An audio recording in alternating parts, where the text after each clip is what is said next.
7-1-8-5 deuce, and the pack. 4-point on top, Revenger, maybe McFall. 7-8-5-1, the backside, it's 4-point, setting a blistering pace. The favorite, Revenger, is next at 6-5. Sailor sees the 5-7-8-5. 3-1 deuce coming for home. It's 4-point on top. St. Petersburg champ looking for the richest race of them all. It's 4-point. Revenger's next in the Sailor. The race time, ladies and gentlemen, 30 and 3,500. Hey.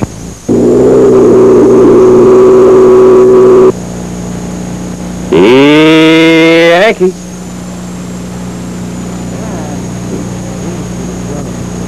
Ball, which Greyhound race? Scamp to the front, point giving chase. Joe Dumpstairs, Zig on the lead. It's 4-point, Skimpy Scamp. The champ gets to the front, 4-point, Skimpy Scamp next. Zig the red coat, then they're bunched up. 8 looking to run away, but he's strong in every stride, 4 points. Co-record holder 3-1 looking to make up on the Fabulous Point. Driving for home. It's the Fabulous Point on top, and a game closed from Skimpy Scamp. Redcoat gets the show dough and the point.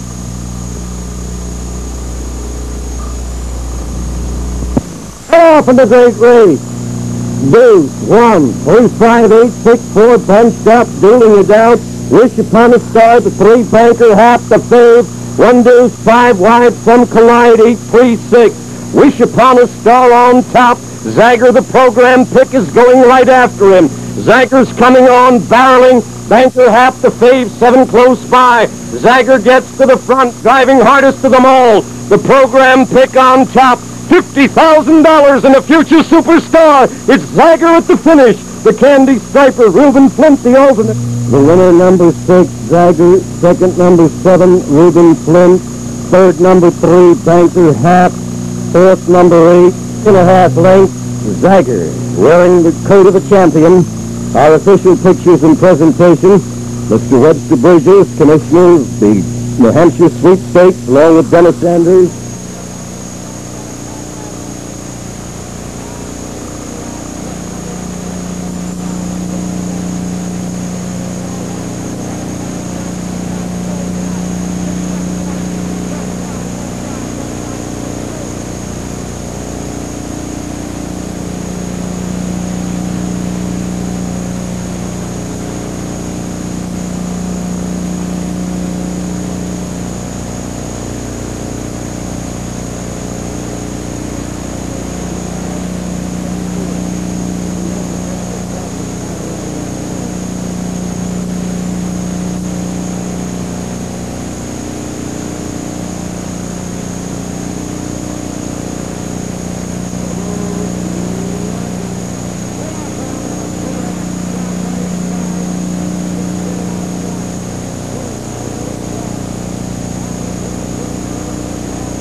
Fifth annual Great Greyhound race. There goes Yankee.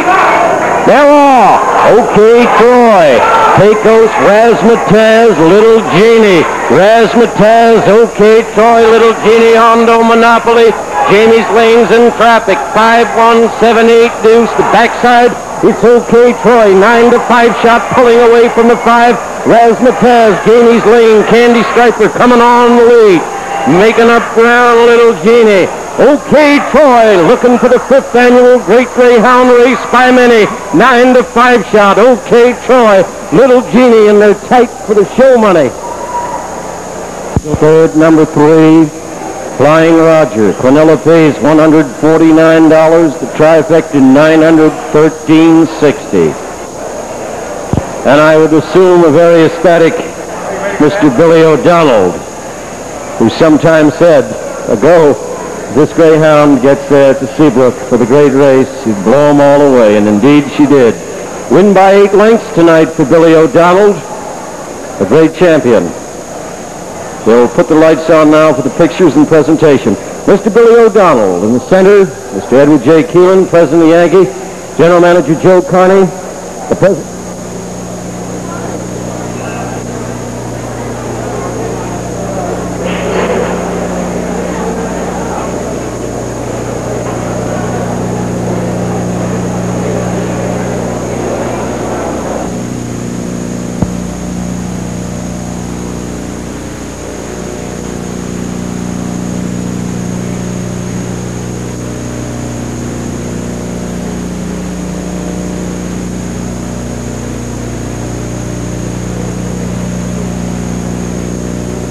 There goes Yankee.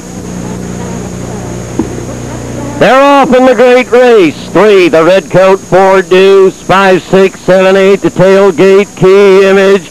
BJ's Justin, the rocket is back. Sacks along the rail, the Deuce needs room. Backside they go. Key Image on top. BJ's Justin gives chase. Royal Joe's the one. The Deuce is CR Sack running fourth. That fight beyond the lead end. Pressing BJ's Justin in the run for home. Key Image down on the inside. 4 Redcoats, a heavy closer, and they're tight for that in the great race.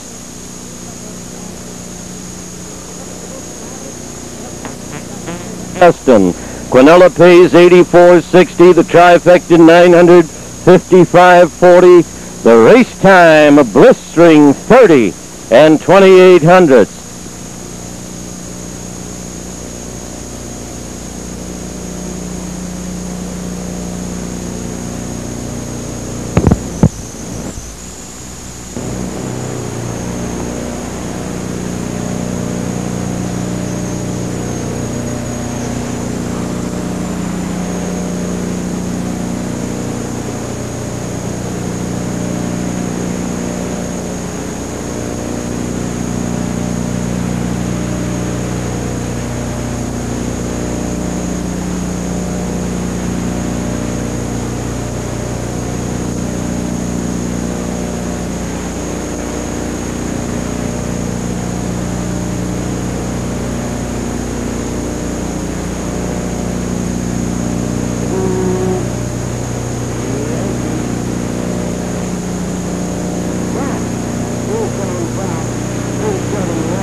Yankee.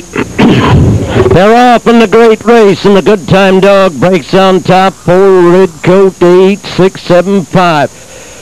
Sure good time. Racing up on the outs, 4 Lampers close by is top Delegate, but it's the good time dog with his running shoes on. May never be headed. Lamper is next. Top Delegate, Bon leader. Deuce 4158, 3 to 5 shot every step of the way. Sure good time gets 5 straight, wins the great race. Lamper is next.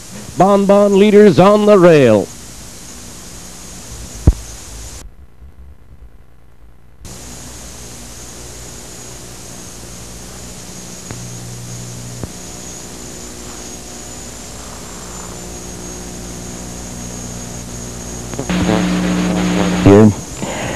Good Time, who had won 5 straight tonight, won 9 out of 10 races here, was the big favorite throughout this series to get out there and never be headed.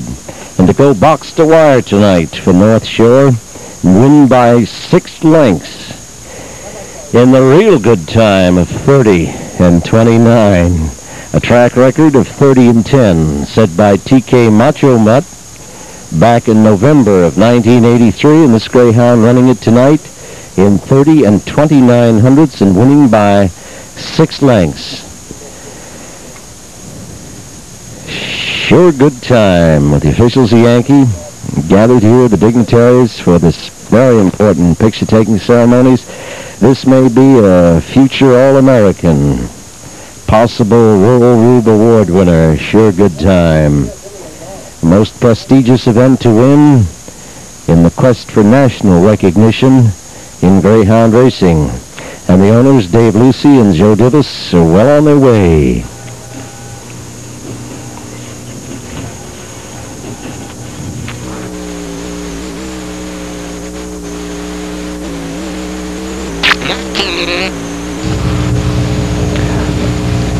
They're off in the Great Greyhound race. 2 on top. Bunched up, 8-3-6-7-5-1. The 4 is on the tail. 2 on top. EP's Matthew shows the front. 8 coming up on the mid-track. Classic Chase. Down the backside they go. EP's Matthew on top by a half. 8 pressing on the inside. 5's in the chase. Tupelo Whisper in the far turn. 2 on top. Matthew shows the way as he turned for home. The 2 on top. EP's Matthew, the great race champ. 5 second Tupelo Whisper.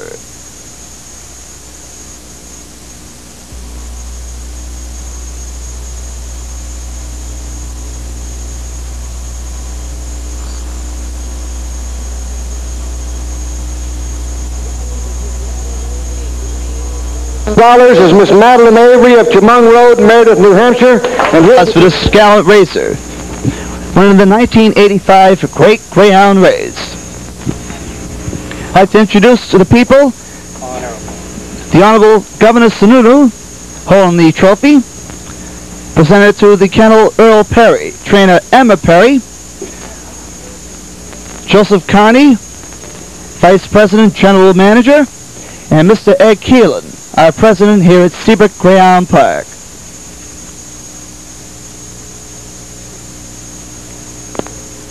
And Mr. Keegan, also with us here at Seabrook Greyhound Park.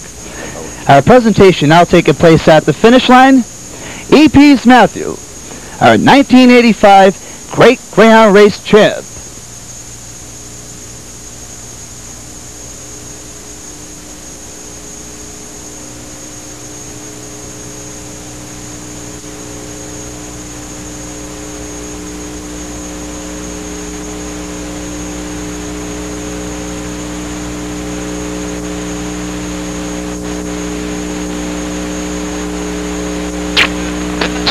The running of the race. As the world looks on for the richest race of them all, the Yankee Lure makes its historic run in the Great Greyhound race.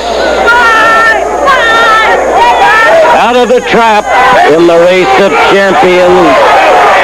Going right to the front is the Speedboat Dog, the Chase Classic Chasers, and scuttling through the turns, Bordeaux. The Redcoat down the backside, it's that Speedboat Dog they've got to catch.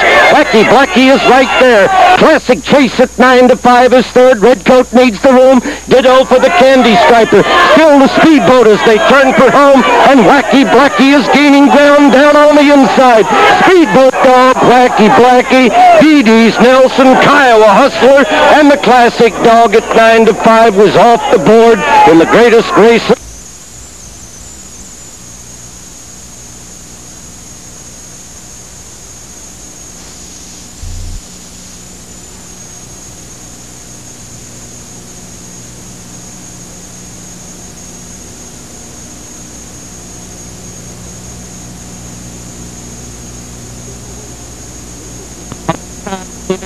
In the world's richest race.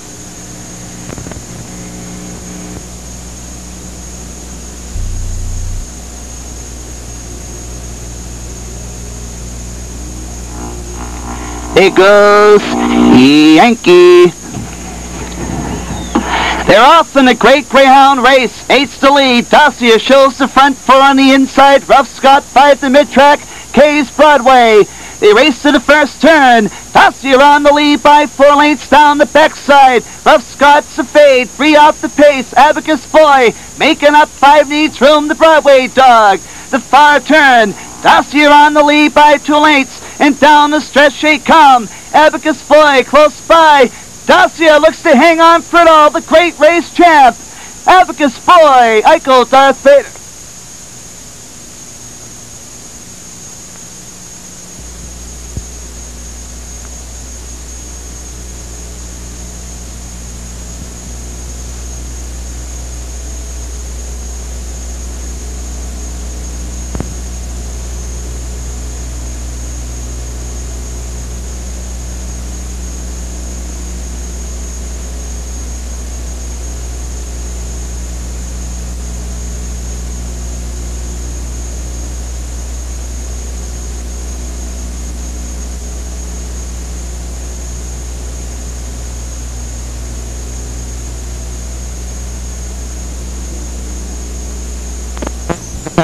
For the great race consolation.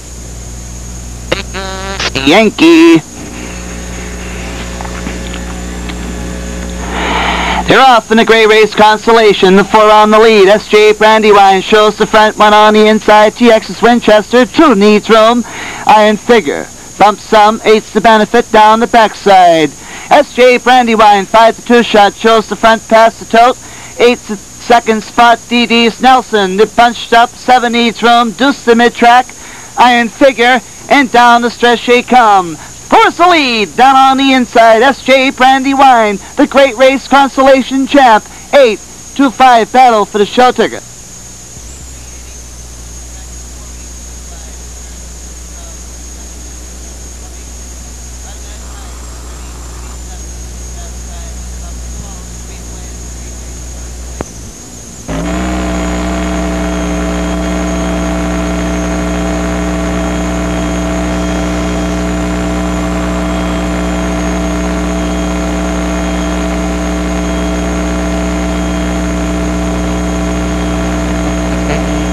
And race, who will it be? It's race time. And here comes the Yankee.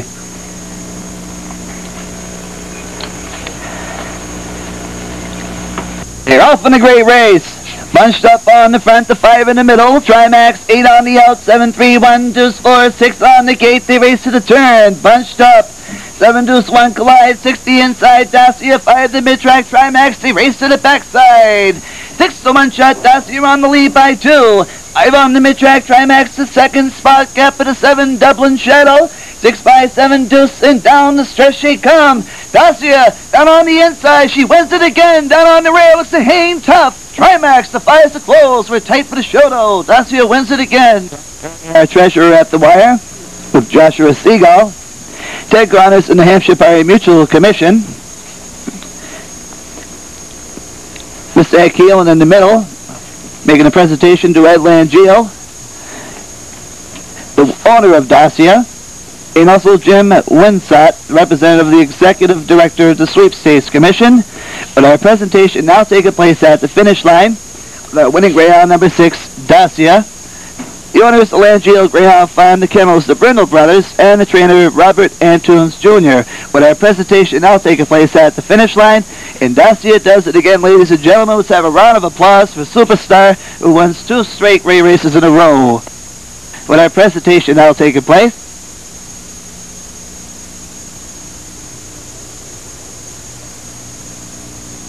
with our presentation now taking place.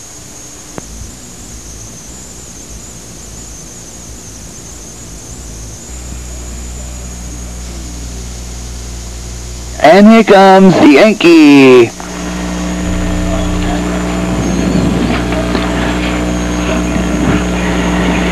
They're off in a great race constellation. 1 on top, 8's in the out, 7 deuce has traffic, 5, 6, 4, 3 on the gate. 8's on top, Jaguar Annie. 1, 7 on the mid-track behind the sun bump, deuce by the chase, they race to the backside.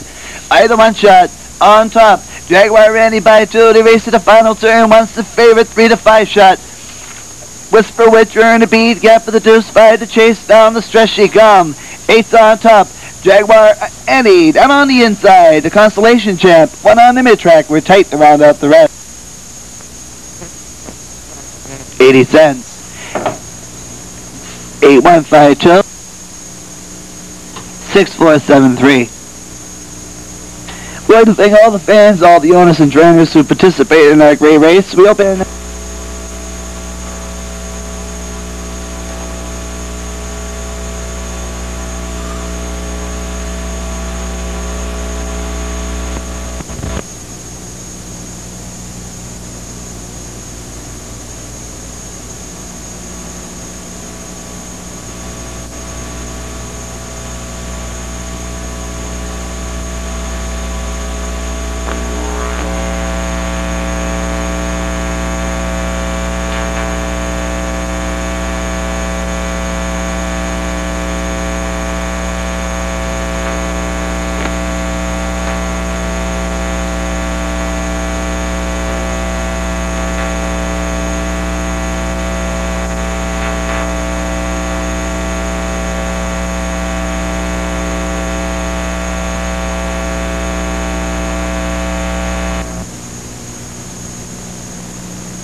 Ladies and gentlemen, we call your attention trackside. This is Oshkosh Juliet, and this is a farewell to Oshkosh Juliet, the First Lady of Greyhound Racing. Tonight, we are proud to salute Thunderbird Kennels Oshkosh Juliet, who is making her final appearance at a racetrack tonight as the official Grand Marshal of our Great Greyhound Race Post Parade. During the past year, Oshkosh Juliet amassed one of the most amazing records in the history of Greyhound racing, winning 44 of her 63 lifetime starts and finishing out of the money only twice. Juliet captured the Derby Lane Distance Classic last winter in Florida, but by far her biggest victory was in the 1989 Greyhound Race of Champions at Mile High Kennel Club this past summer in Colorado, boosting her career earnings to more than $140,000. Juliet's racing career began in Tampa on September 7th, 1988, and ends here tonight, less than a year later, because of a chronic ankle injury. Please join with us in bidding a fond farewell to Oshkosh Juliet, the First Lady of Greyhound Racing. Ladies and gentlemen, Oshkosh Juliet, escorted by Paul Murphy. Paul Murphy leading the way with Oshkosh Juliet, the First Lady of Greyhound Racing.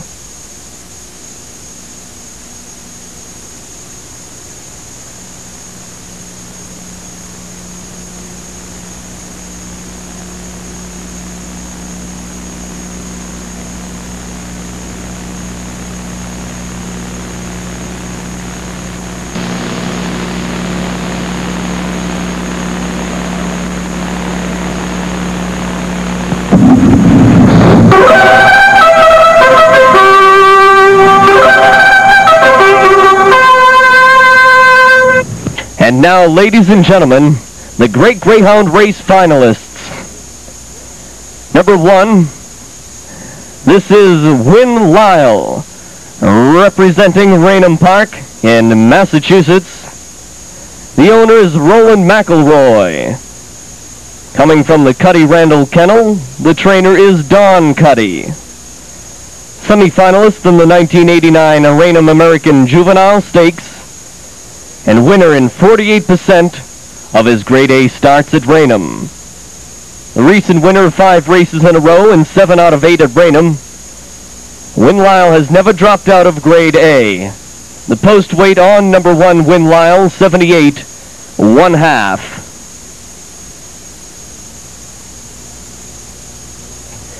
Number 2, Oshkosh Lively. Representing the Mile High Kennel Club from Colorado. The owner is William Pollard. From the Thunderbird Kennel, the trainer is Terry Green. The sire is Hopspun Tails. The dam is Oshkosh Disco. Winner of the 1989 Mile High Inaugural. Runner-up 1989 Mile High McCarthy Memorial. Recent winner of 8 straight starts. The only female in the field. Post weight on Oshkosh Lively, 67.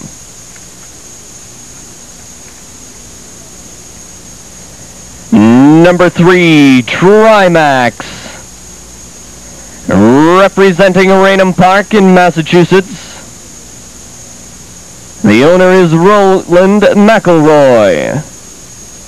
The kennel is Randall. Trainer is Tim Andrews. The sire is Hondo Monopoly. The dam is Goodnight Irene. Runner-up in the 1988 Great Greyhound race. His father was the beaten favorite. In the 1982 Great Greyhound race, the smallest dog in the field. This is Trimax, post weight of 63.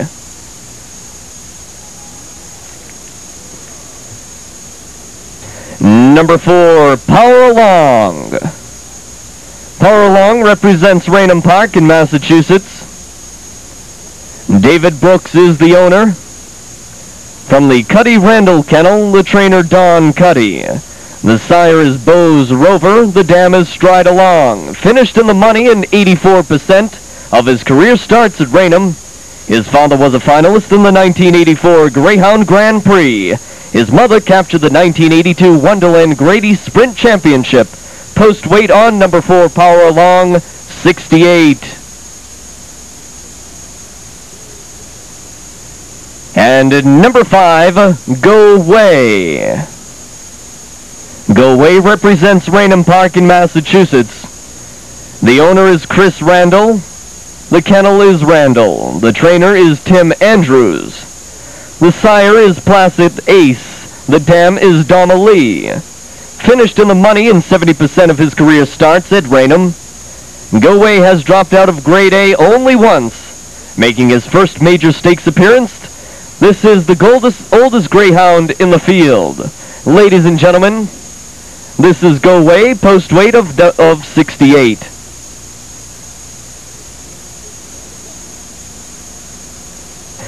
Number 6, Oh My Gosh. Oh My Gosh represents Wonderland Park in Massachusetts. The owner is Ryan Farms Kennel. The kennel is Ryan. Henry Chin, the trainer. The sire is Town Champ. The dam is Receiving End. Oh My Gosh, finalist 1989 Wonderland Grady Sprint Championship. The only greyhound in the field not to win an elimination race. The biggest dog in the race, Oh My Gosh, weighs in at 80.80. Here is number 7, CC Big One. Representing Raynham Park, the owner is DJ Collier.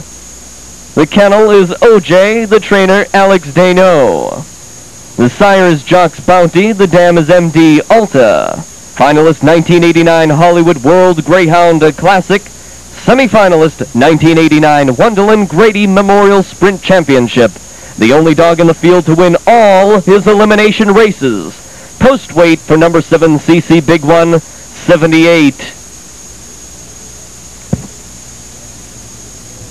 Rounding out the field from the number 8 hole, it's TH Stripes representing Seabrook Park. The owner is Travis Hoover. Out of the Cheyenne Kennel, the trainer is Katrina Grimes, semi-finalist 1989 Wonderland Grady Sprint Championship. TH Stripes finished in the money in 83% of his starts this year. Seeking to become the first Seabrook-based greyhound to win this event, TH Stripes post weight 79 1/2. That rounds out the field for the 1989 Great Greyhound race.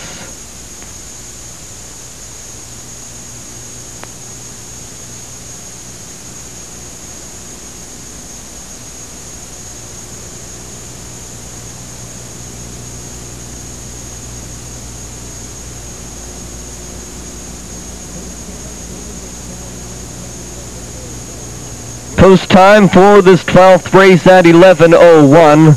There are 2 minutes on the board. You have 2 minutes to post time.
Here goes Yankee.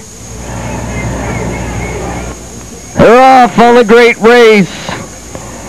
It's the 6 on top, oh my gosh. Here's CC Big One, the 7 taking over the lead. CC Big One into the turn.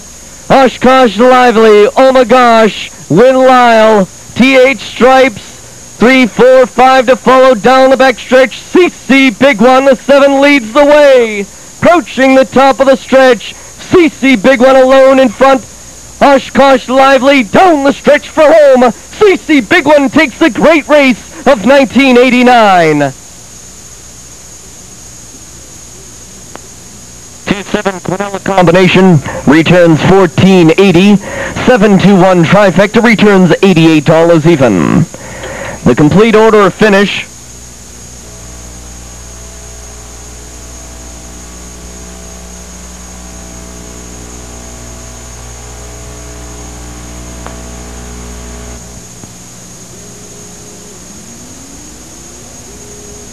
Here goes Yankee.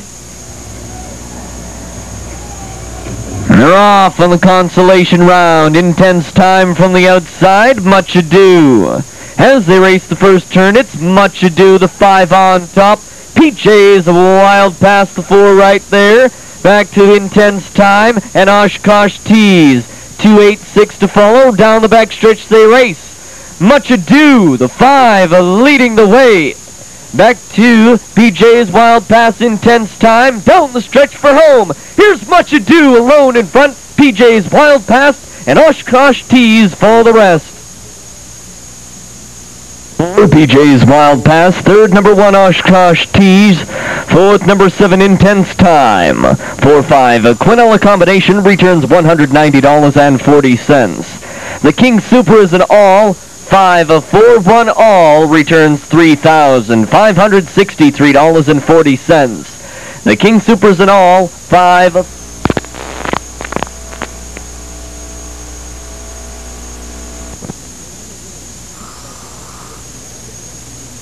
Ladies and gentlemen, the winner of the consolation round of the 1989 Great Greyhound race, this is number 5, Much Ado.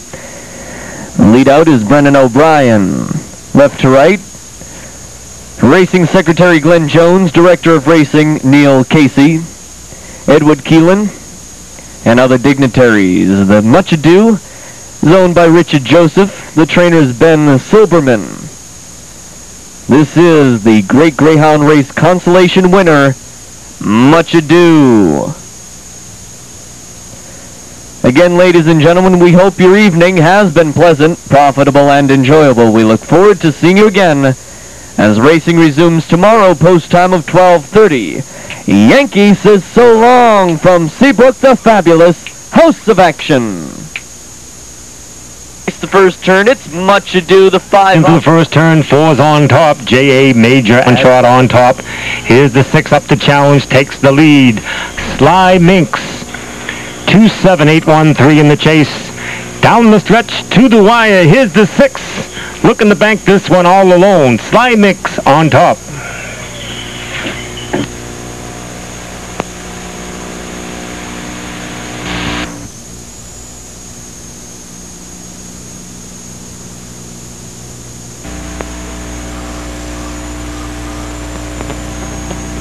great Greyhound race, as a field of 8 will race over a 5/16 course grade of SA. This is the first half of the Big Q, trifecta and a quinella wagering on this race.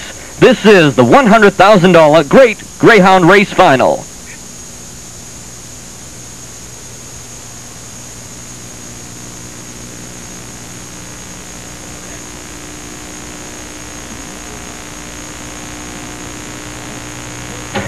Number 1, DJ's Mr. Coco, representing Wonderland Park, owned by Louise and Junior Vito, in from the Caruso Olson Kennel.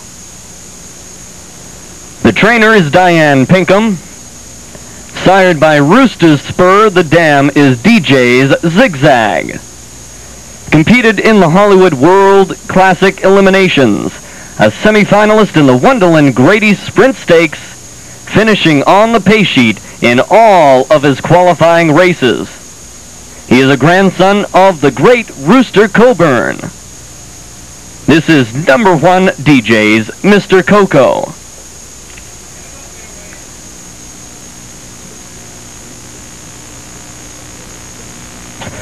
Post weight for number 1, DJ's Mr. Coco, 70.70.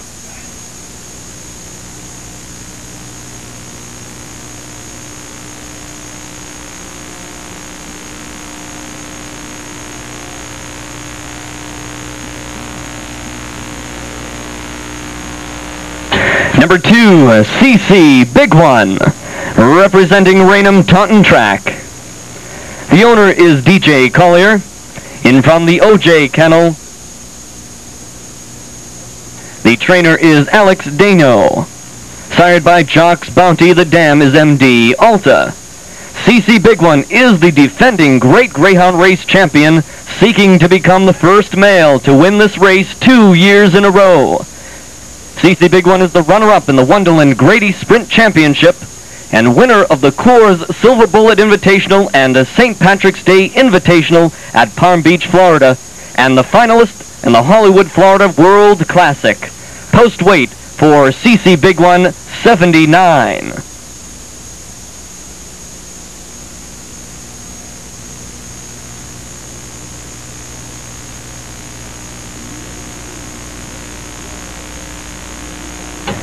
Number 3, Pleasant Grove, representing Wonderland Park, owned by the Nova Kennel. In from the Nova Kennel, trained by Don Russell. Sired by Classic Chase, the dam is Interface.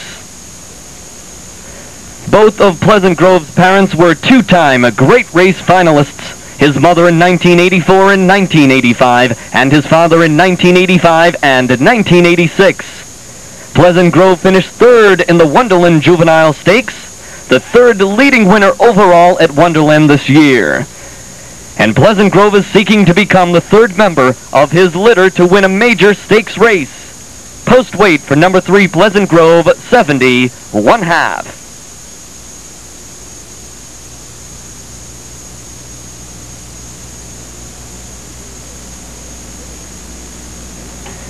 Here is number 4, Johnny's Choice, representing Wonderland Park, owned by John Stanton, in from the Arthur Aganis Kennel. The trainer is Tom Guerra, sired by Pease Rambling, the dam Glideaway Ann. Johnny's Choice, first alternate in the Wonderland Grady Sprint Stakes after losing a tiebreaker for the final berth in the championship race. Johnny's Choice mother is a former Grade A racer at Seabrook, and was imported to this country from Ireland by the legendary Aaron Kolchinsky. Post weight on number 4, Johnny's Choice, 66.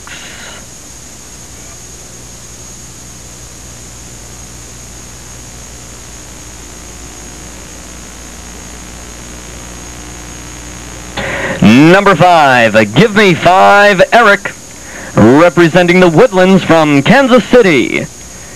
Owned by Donna Weiss, in from the Oxbow Trow Kennel. Trainer is Edward Trow. The sire, Dark Forces. The dam, Misty Madam. Give Me 5, Eric, making only his 10th career start. Give Me 5 Eric fully recovered from a broken quarter bone which sidelined him for most of the summer. He is from a litter of all grade A's. His father was a finalist in the 1983 Wonderland Grady Sprint and a grandson of the great Cher Prophet. Post weight for number 5, Give Me 5 Eric, 75.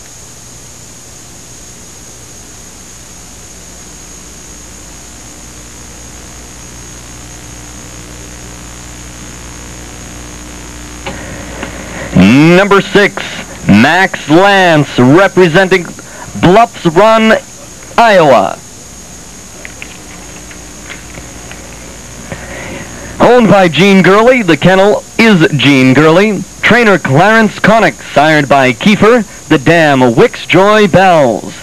Max Lance was the winner of the Bluffs Run Juvenile Stakes in track record time. Max Lance came to Seabrook with a 7-race win streak at his home track and winner of 13 races in only 18 career starts. His father is considered one of the greatest greyhounds of the 80s. Post weight for number 6, Max Lance, 78 1/2.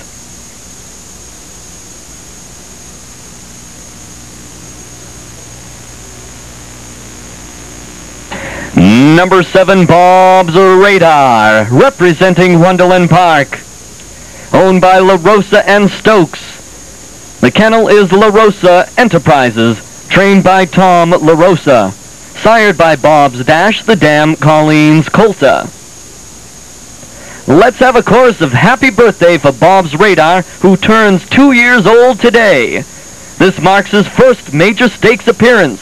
His father won the 1983 Biscayne Irish-American Classic and was second in the 1983 Wonderland Grady Sprint, but failed to make the finals of the 1983 Great Race. Post weight for number 7, Bob's Radar, 72.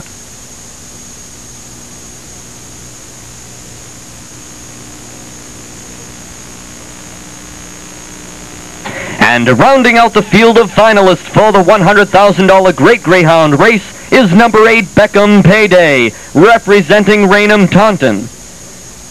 David Lingle, the owner, and the kennel, David Lingle, trainer, Jeff Dano. Sired by Jocks Warrior, the dam is Twisty. Beckham Payday was the winner of the Mile High Strohs Invitational and the Wonderland Grady Sprint Championship and wore the number 8 blanket in each race. Winnewitchita Holiday Sprint and the winner of the Raynham President's Day Stakes. Beckham Payday runner-up of the Raynham Blue Ribbon Stakes. And post weight for number 8, Beckham Payday, rounding out the field at 70-70.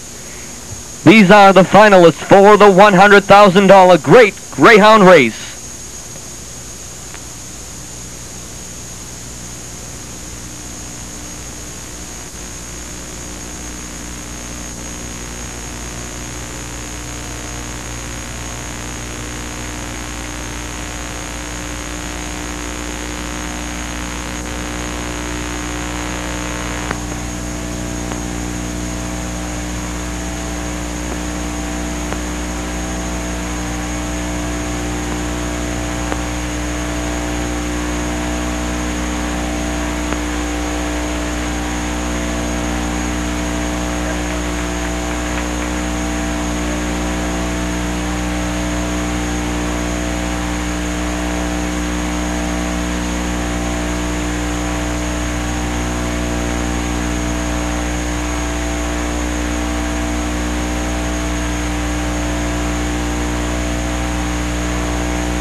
Here goes Yankee.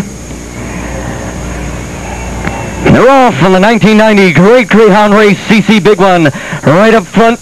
Back to the 6, 7, 8, 5, 3, 1, 4 CC Big One.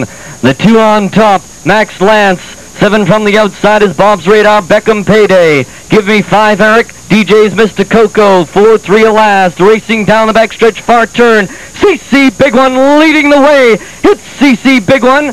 8 on the rail is Beckham Payday. Down the stretch for home. Here's the CC Big One taking him box to wire. A late close from Johnny Choice. It's CC Big One repeating as Great Race Champion. As Great Greyhound Race Champion. Second, number 4, Johnny's Choice. Third, number 7, Bob's Radar.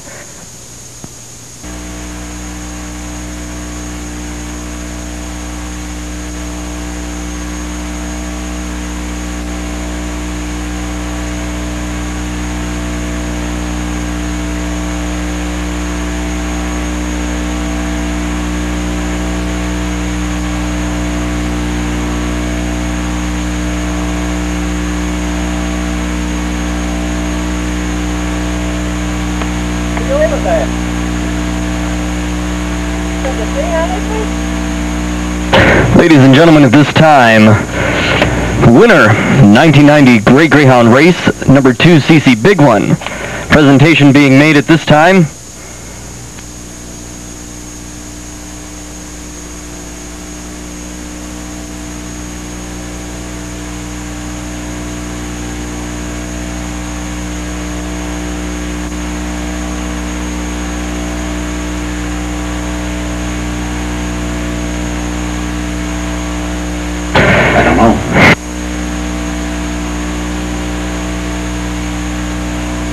Presentation at this time, the owner, DJ Collier, Executive Councilor Bernard, surrounded by Executive Councilor Bernard Streeter, Executive Councilor, Timothy Connors, Chairman of the Pari-Mutual Commission, and Edward J. Keelan, President of Seabrook Greyhound Park. The winner of the 1990 Seabrook Great Greyhound Race is number 2, CC Big One.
Ladies and gentlemen, at this time, we bring you the 1991 Great Greyhound Race finalists.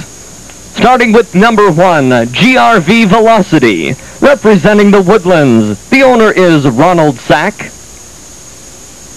Out from the Oxbow Trow Kennel.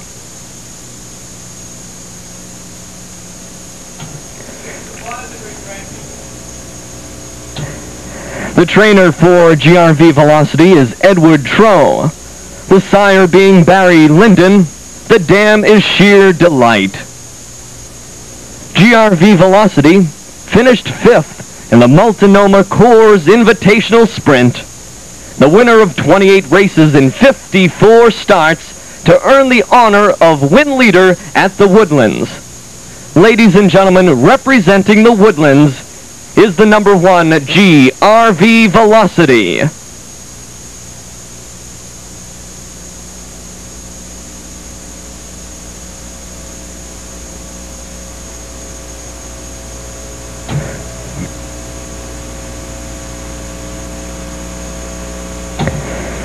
Post weight for number 1 GRV Velocity at 73 1/2.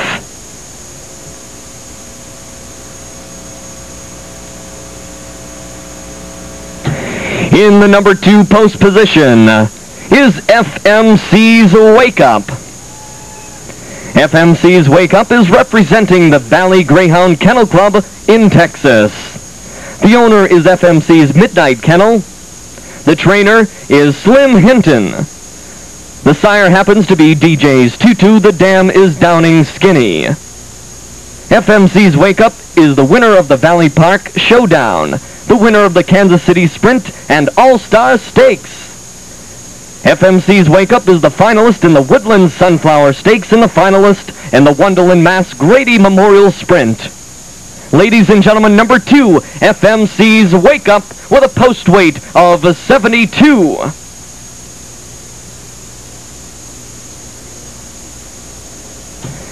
Post position number 3, Best for You, representing the Raynham Taunton Park in Raynham, Massachusetts. The owner of Best for You is Sidney Gausch.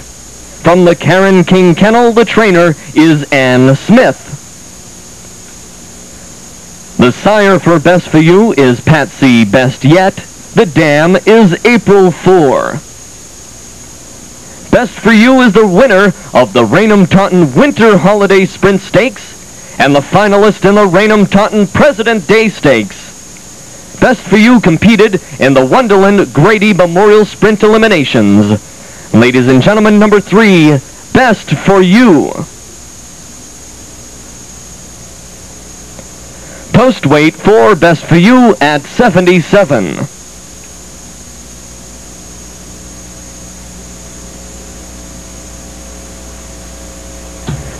Post position number 4, Chesty Marine. Representing the Palm Beach Kennel Club from Florida, Chesty Marine is owned by T. Warren Burns.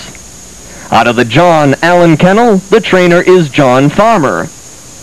The sire is RK's Walt Wiz. The dam is Exeter Gal. Chesty Marine is the winner of the Multnomah Coors Superstar Invitational Sprint and the winner of the Hollywood Palm Beach St. Patrick's Day Invitational Sprint and the winner of the Palm Beach Royal Palm Classic. Ladies and gentlemen, number 4, Chesty Marine, post weight of 71.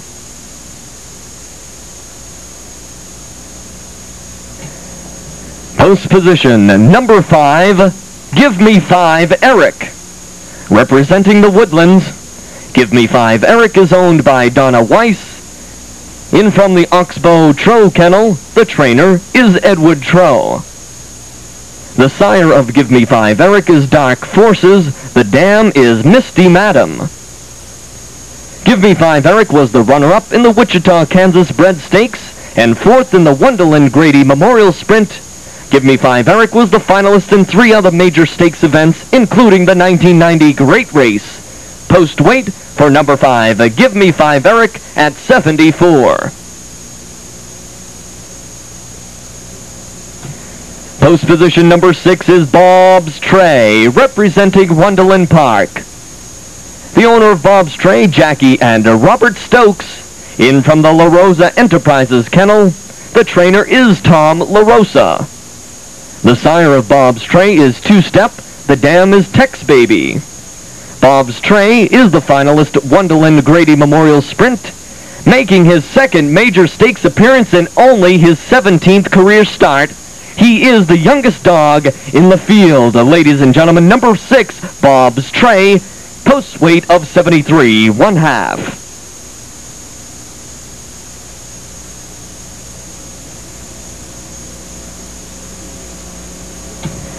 Post position number 7 features Loquacious Lou, representing the Raynham Taunton Park.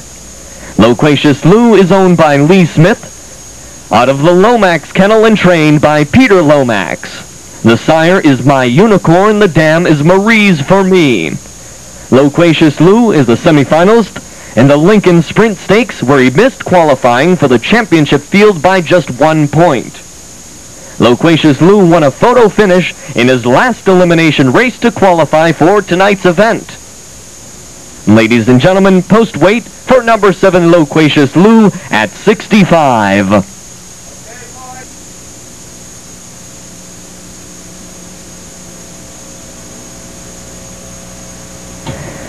Rounding out the field of finalists, in post position number 8 is Briggs Stratton, representing the Geneva Lakes Kennel Club, owned by John Briggs.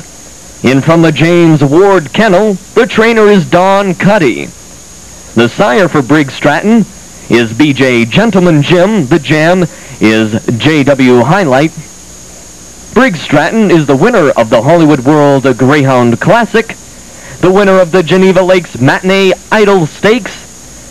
Briggs Stratton finished 3rd, Hollywood Palm Beach St. Patrick's Day Invitational Sprint, and finished 3rd in the Multnomah Coors Superstar Invitational Sprint. Rounding out the field, post position number 8 is Briggs Stratton with a post weight of 58 1/2.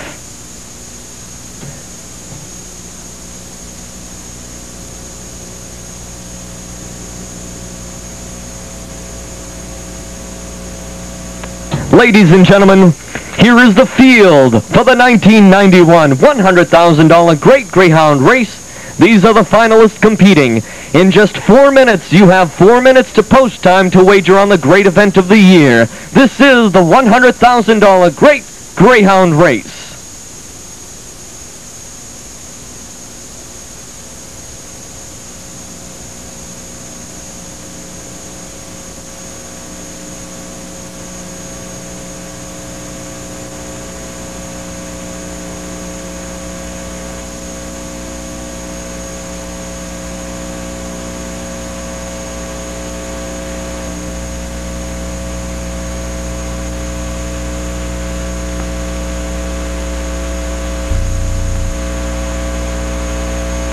Here goes Yankee. They're off on the great race. Best for You ahead in front. From the outside, Briggs Stratton, FMC's Wake Up. Then it's Chesty Marine in between those. On the outside is Bob's Tray, with Loquacious Lou and GRV Velocity is last. Best for You leading the way in the great race. Closing quickly is Gimme 5 Eric, followed by Bob's Tray. Top of the stretch they come. Best for You leading the way. Here comes Give Me 5 Eric. Give Me 5 Eric takes the 1991 $100,000 Great Greyhound race. $1,773.40. The complete...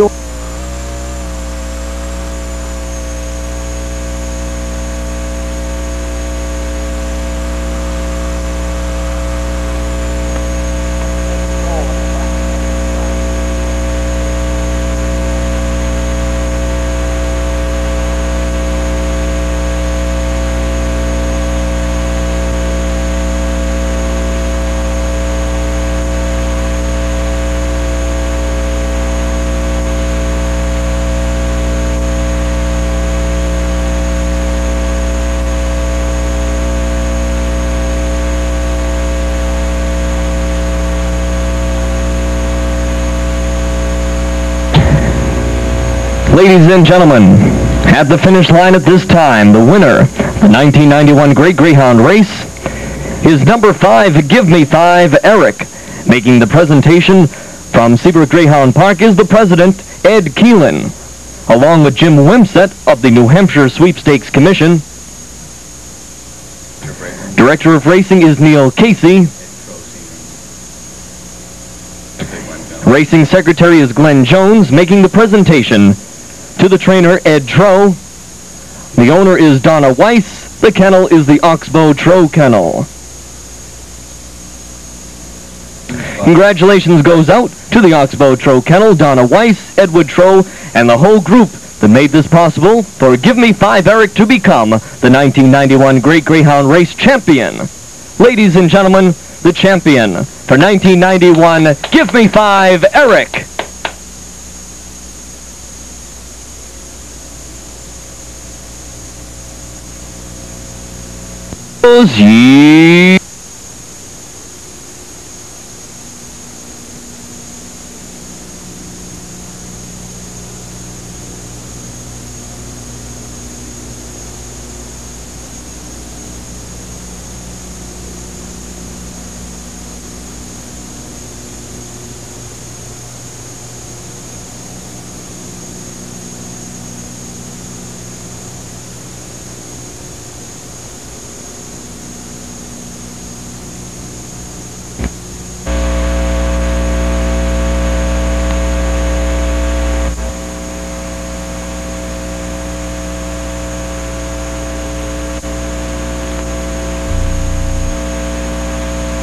Here goes Yankee. They're off and running. Even break. Now Give Me a Hand takes over the lead. It's Fabens Victor from the inside. Fabens Victor, the two with the lead. Bart Flanagan from the inside. Bart Flanagan now takes over the lead from Fabens Victor. Then third is West Park Libya. Further back is Bob's Radar. Give Me a Hand. Rapido Missy. Wave Crest moving the outside, and the last is Dien's Vodka. Top of the stretch they come. Here's Bart Flanagan. Alone in front, it's Bart Flanagan with West Park Libya, and a Wave Crest. Bart Flanagan takes the consolation round. West Park Libya, third, number 1, Wave Crest, and fourth, number 2, Fabens Victor. A 3-8 Quinella combination returns 29.80. A 3-8-1-2 King.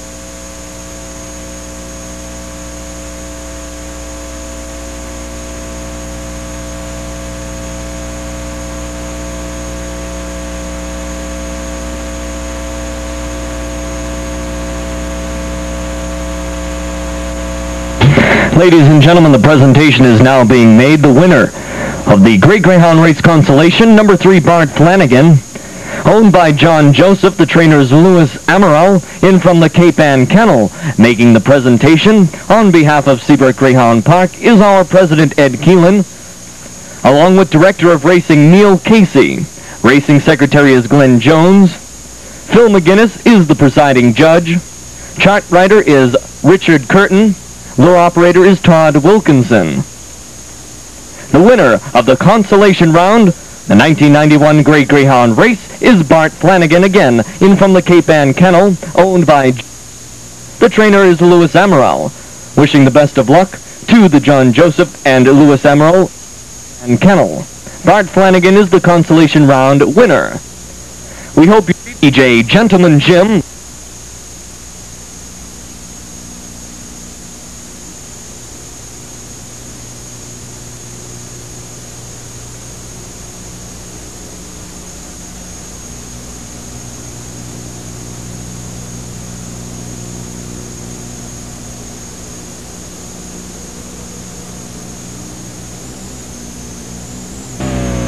Here goes Yankee.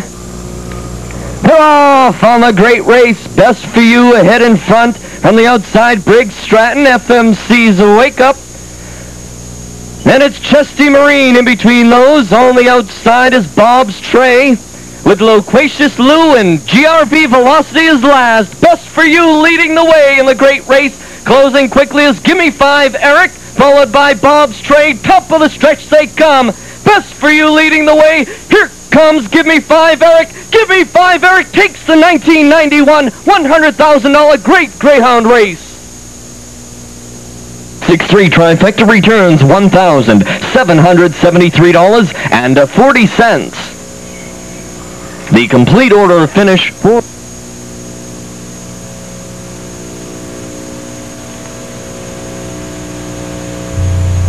Here goes Yankee. They're off and running.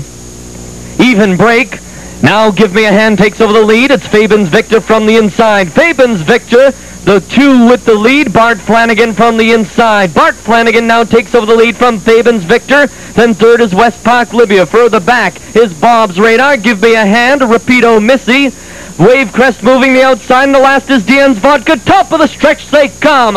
Here's Bart Flanagan. Alone in front, it's Bart Flanagan with West Park Libya and a Wavecrest. Bart Flanagan takes the consolation. Consolation number 3, Bart Flanagan. Second, number 8 is West Park Libya. Third, number 1, Wavecrest. And fourth, number... Here we are, the 95 Seabrook Great Greyhound Race Final. The number 1 Greyhound, Magic Gangster. Longford Leo M. Sherry Wine by the Granite State Kennel, Haber Kennel's owner. Take a check. 73-pound fawn male.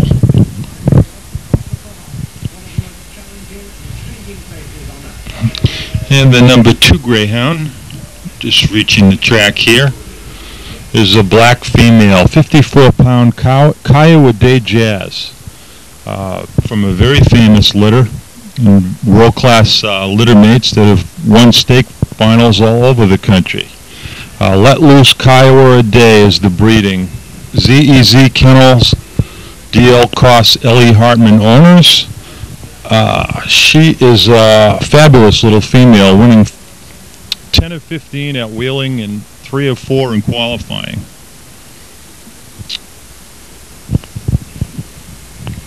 She is actually the favorite in this race, the pre-race favorite.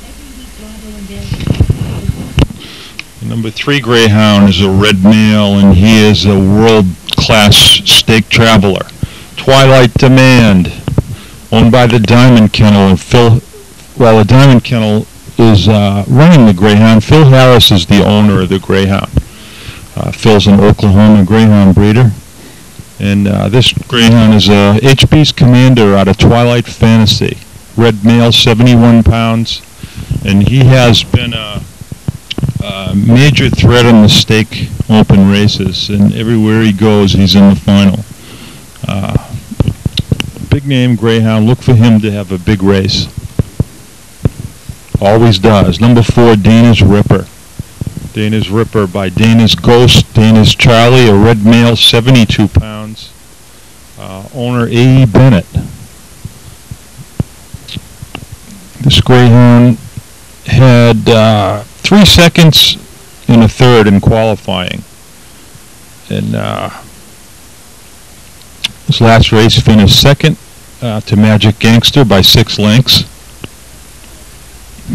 And not many Greyhounds make the finals of a big stake without winning a round, but this Greyhound pulled it off. The number 5 Greyhound, PJ's Angel, another black female. Sorrento Warrior, Sarah's El Camino, 61-pounder. She won 3 out of the 5 starts here at Seabrook with a second and a fourth to her credit. Wonderland Greyhound, 4 of 17 at Wonderland. And Paulette O'Donovan is the owner, Sorrento Kennel here, is racing the Greyhound. Your next, Darwin's Myth, the 6 box is the next one out here. Odd Spotlighter male, white and red male, out of Diane Kowalski. He had 6 starts, 3 wins, 2 seconds, which is pretty darn good. Regal Sports is the kennel. Owner K. Dalton, or G. Benjamin. Trained by Fred Fulcino.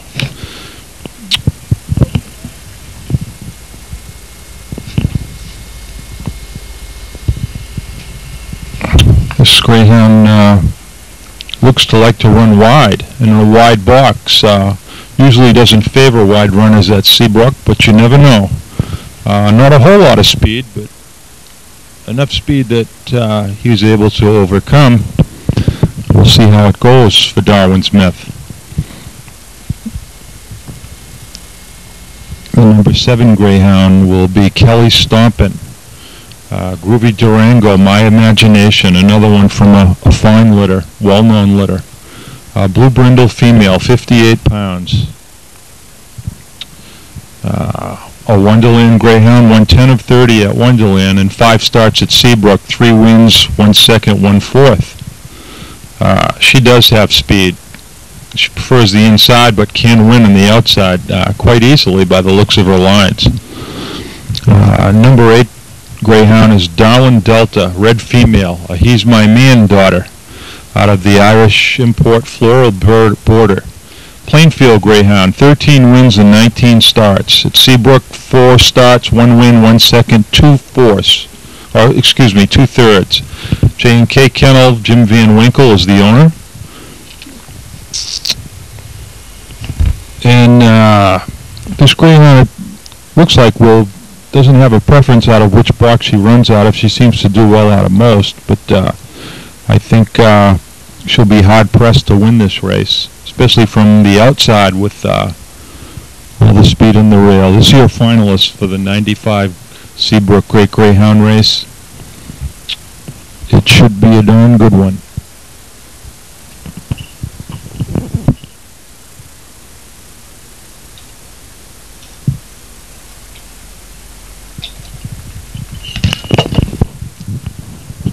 And here comes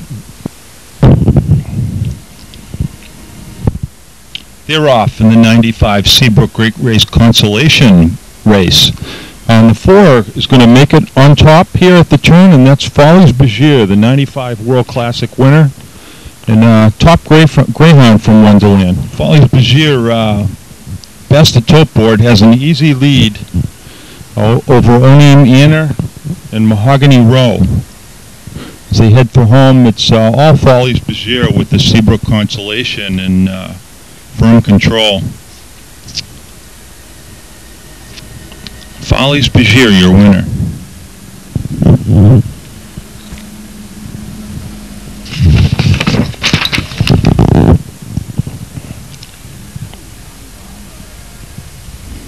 They're off in the 95 Seabrook Great Greyhound race. On the turn, it is the 1 and 3, Magic Gangster, and followed by Twilight Demand. In the far turn, it's still a battle between Magic Gangster, the 1, and Twilight Demand, your 3 Greyhound. The world-class Twilight Demand is going to catch Magic Gangster at the wire. Close race. What a battle. With Kelly Stomp in the second, coming in third.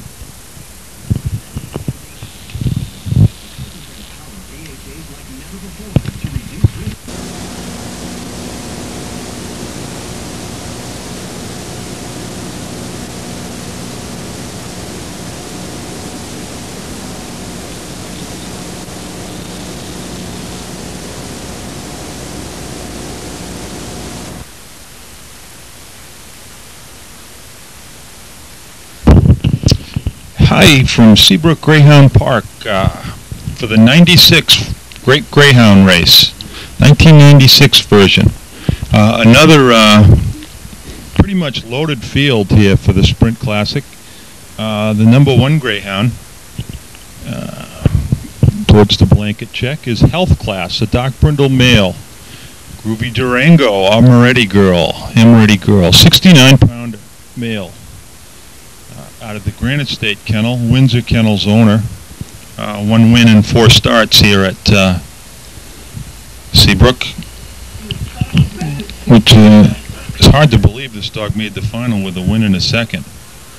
But it did. The second Greyhound here, number 2, fawn female, 61-pound, Kiowa Adrenaline, Kiowa Gambler, Kiowa Hot Pink. And she is fast. What a nice Greyhound. Teddy Meadows Kennel, owner, trainer, kennel operator, everything Teddy. Seabrook, 2 wins in 2 seconds and 4 starts, 10 wins and 25 starts at Wonderland. And she's pretty neat. Number 3, a white and red female, sharp-looking female, 69 pounds. She's a big one. 2 wins, 2 seconds and a third at 5 starts. And she looks pretty strong. She's a Raynham Taunton Greyhound. Tip lad evenly. North Shore, W.E. Cryer owner. And she has tons of speed, this Topples. Like her. Next in line is the Brindle female. Another of the Kiowa Greyhounds, Kiowa Sissy. 64-pounder, Kiowa Gambler, Kiowa Hot Pink. Qualified with a first, a second, and 2/3 in 4 starts. 14 race winner in 37 starts at Revere. And this Greyhound looks like she belongs as well. Next is the number 5 Greyhound, Flying Bookie. Red male, 75 pounds. Finish line kennel, Jeff Strand Olson is the owner. Flying Bookie out of Barabuzz and Bet Wrong. Qualified with 2 wins, 2 seconds, and a 3rd. Loved the Wonderland course. He ran quite strong at Wonderland and stake rounds. Done quite well here at Seabrook. Number 6, Hisland, Red Brindle male, all different Meriden, North Shore kennel, O'Donnell owner, W.H. O'Donnell. This Greyhound had 5 starts at Seabrook with 2 seconds and 3/3 to qualify. No wins. Doesn't believe this Greyhound is going to have much of a chance to win, but we'll see. You never know. The 7 dog Dutch Celeste, white brindle female, 56 pounds. One of my favorite stud dogs, Rudy Valley, out of Dutch Cassie, a Dutch Kerner female. Seabrook, 4 wins and 4 starts for Dutch's Greyhound here with a white brindle female, and she looks sharp. Box to wire almost every start. Watch out for Dutch Celeste in the final. Number 8 Greyhound. Black and white, sharp-looking, leggy Greyhound, 74 pounds. Pat Collins, kennel and owner, Rebecca Chamberlain, trainer. This is a big tar Russian drive offspring. 3 wins and 4 starts with 1/4. At Raynham Taunton, it had 2 wins and 3 starts with 1 second. So, like, hasn't had a whole lot of racing lately. And I'd watch out for Patsy Rush Job. He runs real well from the 8-hole. And he's stake hardened Greyhound. So that's your field of 8 for the 96 Seabrook Great Greyhound race. And the 2, 3,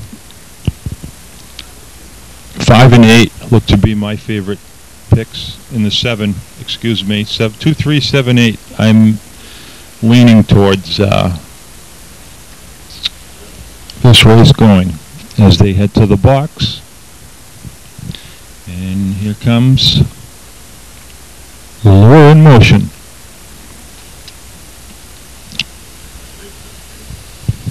They are off at Seabrook. The great race is off. Number 4, Kiowa Sissy rushing down Rush Job. Patsy Rush Job trying to get around the 4s. The 4's on the inside of Rush Job, the 8 Greyhound on the outside. Into the backstretch by the tote board. It's 4-8. It's still 4-8. Here comes the 2 dog, the Kiowa Adrenaline, the big female coming up, going by Patsy Rush Job. And going to make a chance at catching the 4. Kiowa Sissy with a big rush from the outside from the 2 dog. What a race from the 2 dog. Working her way through. It's a photo finish. Yeah, the 2 has won. She came flying from way back, the big rush home to win it. 860 to win. And the 4 dog finished second. And the 8 dog Patsy Rush Job finished third. That's littermates. The 2 and the 4 were littermates, both females. Kiowa Adrenaline wins it with littermate Sissy in second. Teddy Meadows pulls the double off. That hasn't happened since the Rinks won their double with Key Image winning and Royal Jove coming in second. Those, by the way, were also littermates, so lightning does strike twice. and trophy presentation. And what a final. That was a fantastic final.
'97 Great Greyhound race.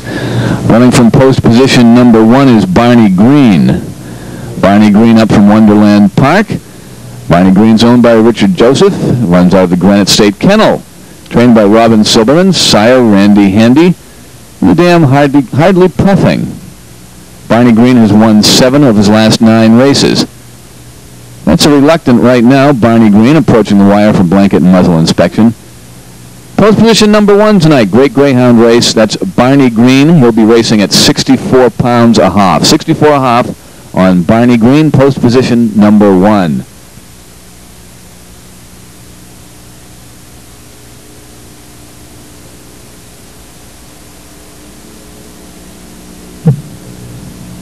And we have no doubt that Barney will be ready when the box opens. Barney Green, number 1 tonight, racing at 64 1/2 pounds.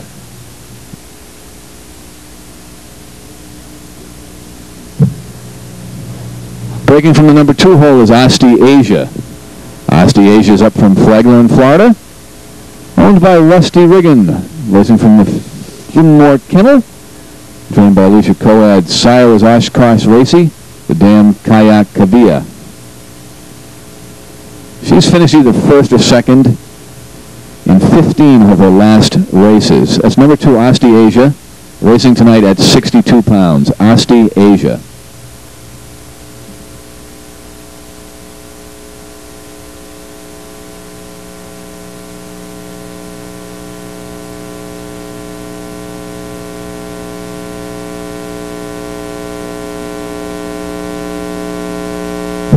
Racing from the 3 hole tonight is Tardy Bell Mel.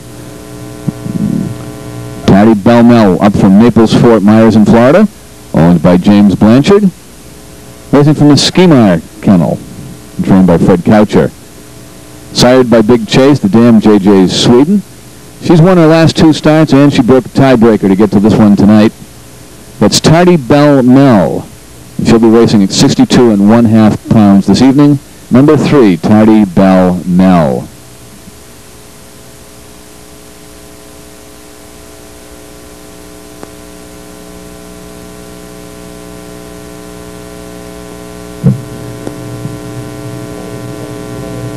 From the number 4 hole tonight, it's Asti Avery. Asti Avery's also up from Flagler, also owned by Rusty Riggin. Finmore Kennel, trained by Alicia Coad, sired by Oshkosh Racy. The dam is Kayak Kuvia. 12 straight in the money finishes entering tonight's race. This is Asti Avery, the 4 hole, 72 1/2 pounds. Asti Avery, number 4 tonight.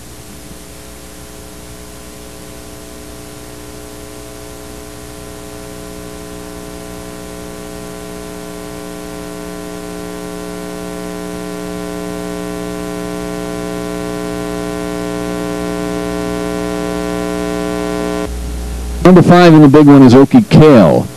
Okie Kale representing Lincoln Park up from Rhode Island. Okie Kale's owned by Galen Edwards. Races from the D.G. Williams kennel, trained by Richard Calabro. Sired by Made the Cut from She's Passing Him. Back in championship form after being sidelined 6 months with an injury. This is Okie Kale. Okie Kale, championship form tonight, racing at 71 1/2 pounds. Okie Kale, number 5 tonight in the Great Greyhound race.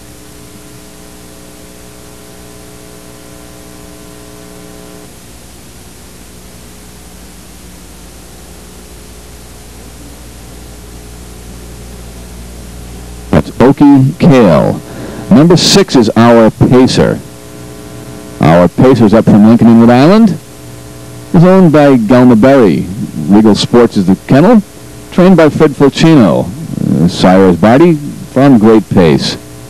Our Pacer has earned a paycheck 30 times in 34 starts and 16 wins at his home track. That's Our Pacer, racing tonight, post weight 74 pounds. Our Pacer.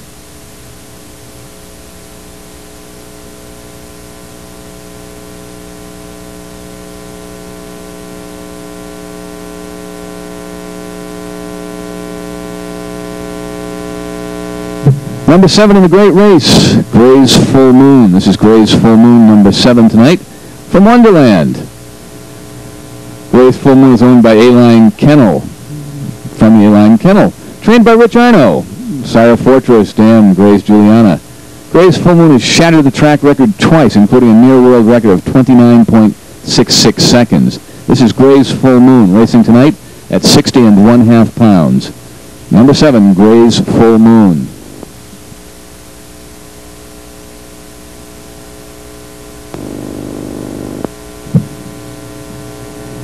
And last but not least, post position number 8, Ol Harry. This is Ol Harry from Tri-State in West Virginia. Owned by Jay Van Winkle from the Carbonell Kennel, trained by Paul Carbonell. Sire Wigwam Wag, the damn Bitsy Liz. 27 race winner at his home track and winner in 12 of his last 13 races overall. Number 8, Ol Harry, 67. Patrol Judge Todd Bills does the blanket muzzle. Ol Harry, number 8, racing at 67 pounds this evening. Ladies and gentlemen, the field for the 1997 Great Greyhound race, the 18th running. Let's have a big round of hands. The Great Greyhound race contestants here at the Brook.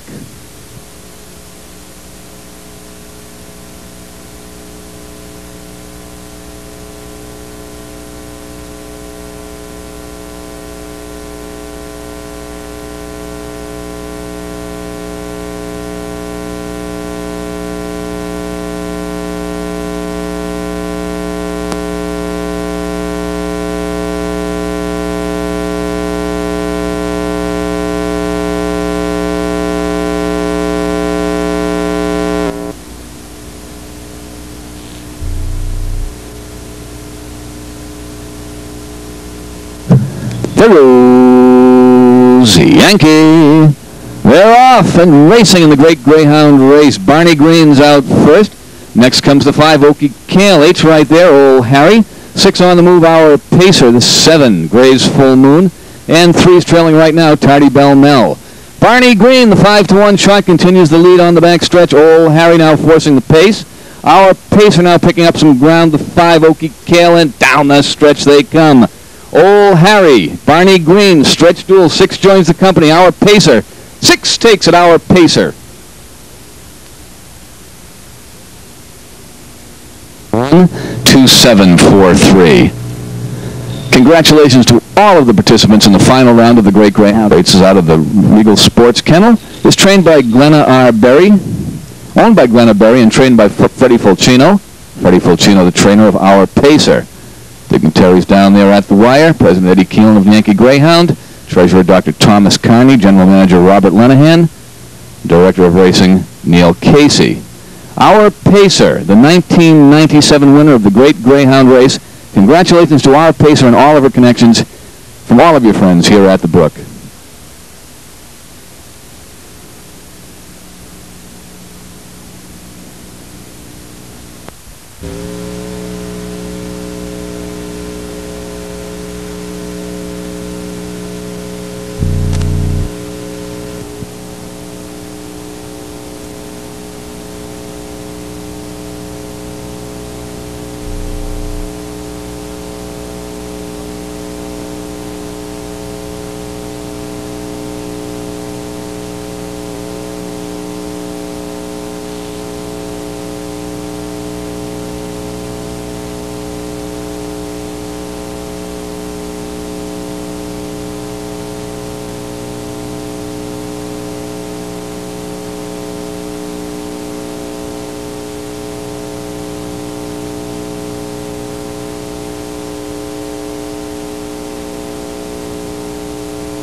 first dog comes out.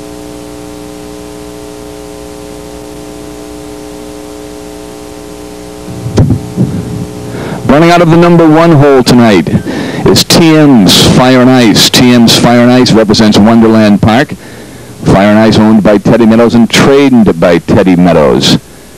Fire and Ice was a finalist in the Grady Memorial Sprint Consolation at Wonderland. Wearing the red blanket, number 1, TM's Fire and Ice.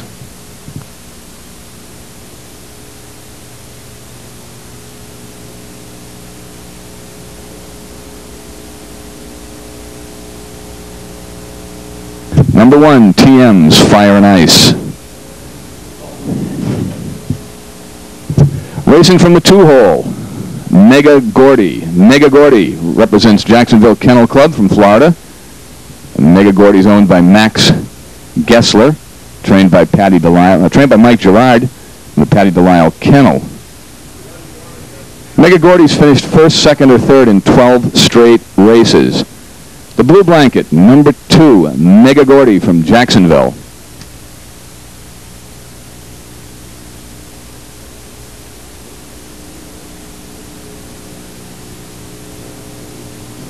Racing from the 3 hole is 40 Days and Nights. 40 Days and Nights represents Jacksonville Kennel Club, owned by Patty Delisle, trained by Mike Gerard. 40 Days and Nights is the youngest finalist in tonight's race, just a couple of weeks past his 2nd birthday. 40 Days and Nights, the baby, racing out of number 3 in the white blanket. 40 Days and Nights, number 3.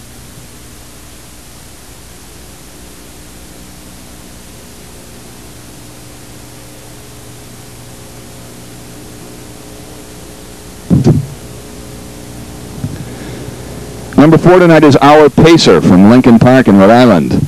Our Pacer owned by Glenna Berry, trained by Freddie Fulcino. Defending champion, last year's winner here at the Brook. Seeks to become the 4th Greyhound to ever win this event twice. Our Pacer, last year's winner. Green blanket, number 4, Our Pacer from Lincoln Park.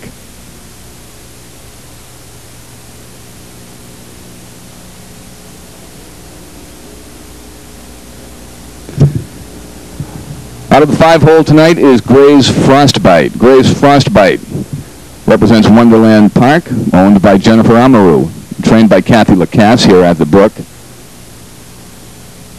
Gray's Frostbite's brother, Gray's Full Moon, holds the 5/16 distance record here at the Brook. Gray's Frostbite, number 5. Gray's Frostbite.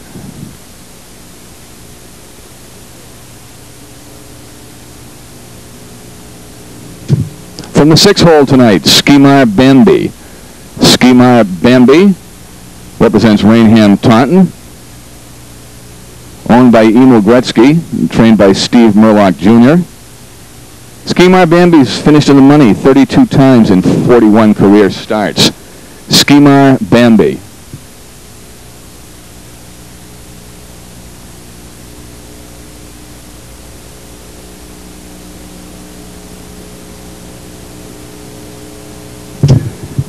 Candy Striper tonight, number 7, Adisa, also representing Wonderland Park in Revere. Billy O'Donnell's the owner, trained by Harold Emerson. Adisa finished 4th in the Grady Memorial Sprint at Wonderland. Adisa, wearing the 7 blanket tonight from Wonderland Park. Adisa, number 7.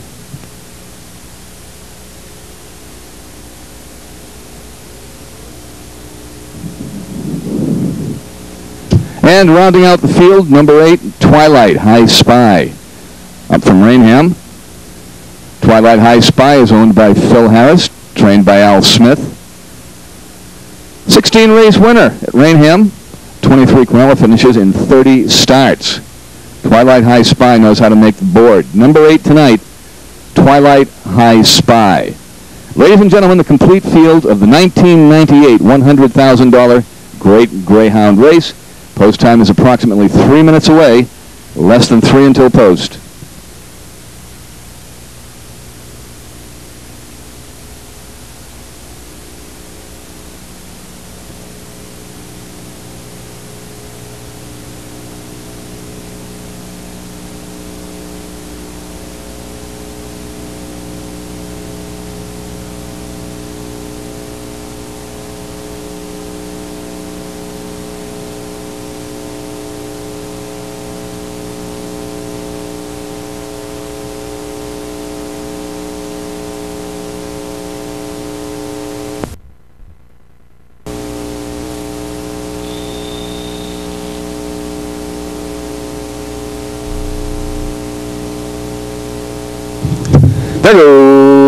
goes Yankee. They're off and racing in the great Greyhound race. Twilight High Spy, the 8's out first. 4's next. Our pacer, the Deuce Mega Gordy. 3 goes a little wide here. Redcoat TM's Fire and Ice. Gray's Frostbite. Up the backstretch they go. Twilight High Spy, 9-5 shot, has not looked back. Our pacer charging along second. 2 and 3 even up. Mega Gordy and 40 Days and Nights. Down that stretch they come. It's Twilight High Spy. 8 takes it. 4-2 the balance of the try. 13 minutes until post time. Consolation round. Smith. Some of the dignitaries down there at the finish wire. Seabrook Park President Ed Keelan, Director of Racing Neil Casey, Bernard Streeter and Ruth Griffin from the Executive Council, George Roy from the Sweepstakes Commission, and of course Twilight High Spy's connections. Congratulations, Twilight High Spy. The winner and record is Yankee. They're off and racing in the consolation round. 2's out first, 8's next. 5, 4, 3, 6, 7, and the 1. Fields tightly bunched as they race through the escape. Tweety Pie, Railbird selection, the 2 with the lead on the backstretch. Go Get 'em Gator, the 8 is next. Racing third is the 4, Tango Lady. 5, 3, 7, 6, and the 1 trails. Down the stretch they come. It's been Tweety Pie just about every step of the way. 2 takes it, tight for the rest.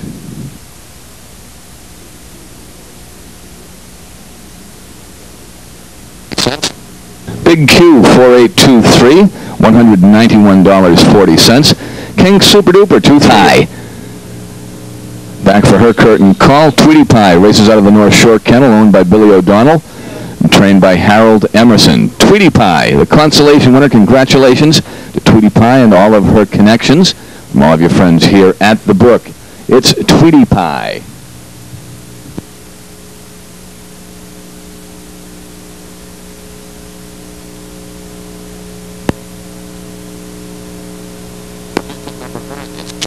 Beck.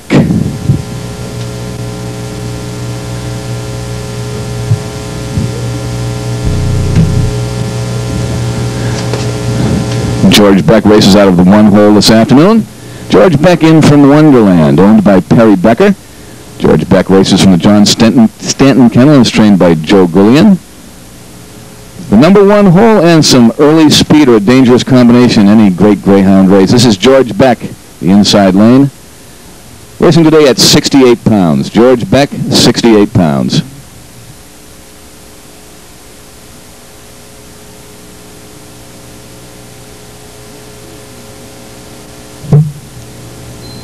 Number 2 is Manhattan Hello. Manhattan Hello wears the blue blanket this afternoon, represents Jacksonville Kennel Club in Florida.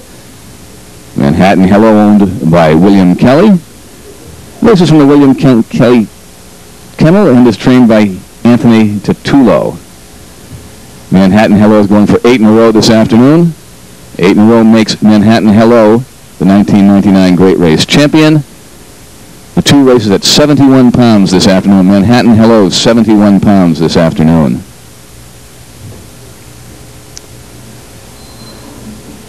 Number 3 is Hot Shot Salesman. Hot Shot Salesman in from Lincoln Park in Rhode Island, owned by Charles and Judith Moore. Races from the Regal Sports Kennel, trained by Richard Calabro. It's the Woodlands champ, seeking his 2nd major stakes victory this afternoon.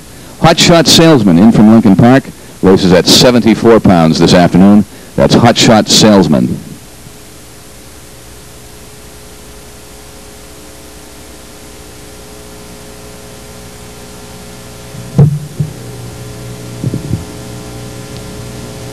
Number 4 is H.J. Rocky. H.J. Rocky in from Oregon, the Multnomah Kennel Club. Rocky's owned by E.H. Formier and W.F. Ross, trained by Jack Stanton and Wayne April. H.J. Rocky was a runner-up in the recent Murray Kemp Classic at Multnomah.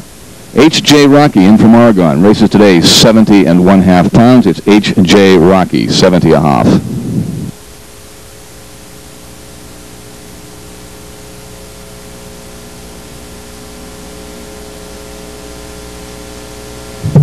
Number 5 is Arno's Lexus from Wonderland, owned owned by Jay Yearling in Online Racing. Races from the Online Racing Kennel, trained by Donna Bembemic. Arno only won one qualifying round. That was from the 5-hole. Arno will race from the 5-hole again this afternoon. It's Arno's Lexus, racing today at 69 pounds. Arno's Lexus, 69.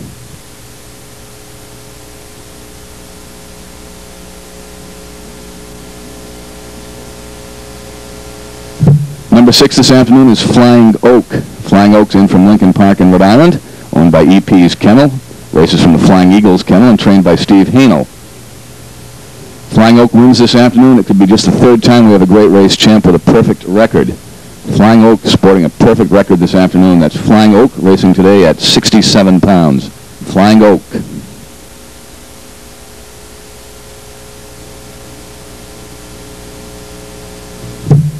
Number 7, the hometown favorite, Granny Gums. Races here at the Brook, owned by Donna Bembemic. Races from the Online Kennel, trained by Donna Bembemic. This is the first Seabrook representative we've had in the final round in 10 years. This is Granny Gums, Seabrook's own. Granny races at 56 pounds this afternoon. Granny Gums.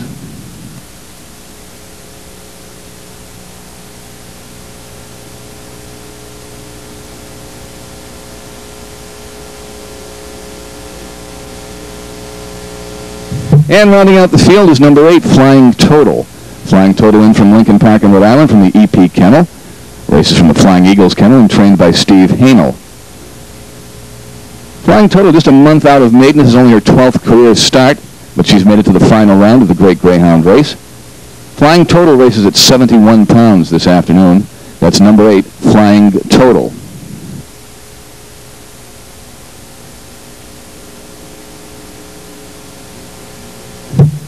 There they are, racing fans, the 1999 Great Greyhound Race finalists. Can we have a big round of applause for all the finalists here, the Great Greyhound Race finalists.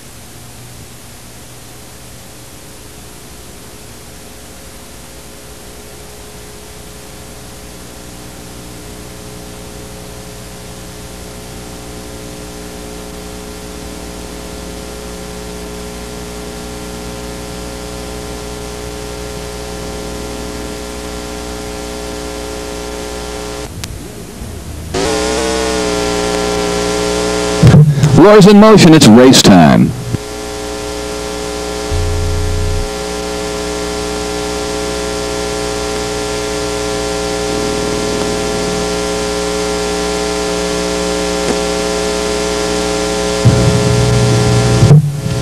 There goes Yankee. They're off and racing in the Great Greyhound Race. George Beck, the redcoats, out first, followed by the 7 Granny Gums. Next comes the 8 Flying Total. They race through the first turn. The 3 and the 6 both fall entering that turn. George Beck, the backstretch leader, 8-1 shot. Flying Total, the 8's forcing the pace now. Granny Gums racing third. Then there's the 5 Arno's Lexus. Final turn they come. George Beck has been leading every step of the way. Flying Total still stalking the pace, but it's George Beck, wire to wire, 187.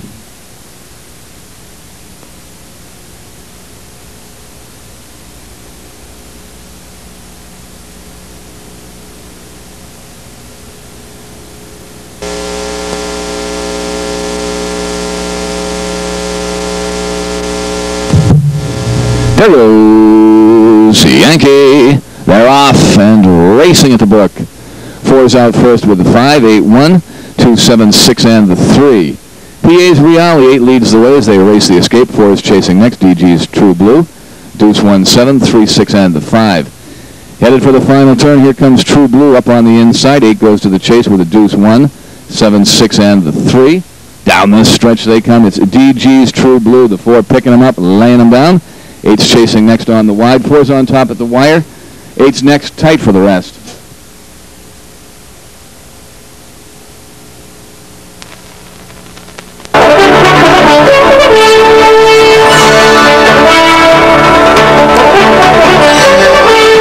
Good evening, everyone, and welcome welcome to Seabrook Greyhound Park in Seabrook, New Hampshire.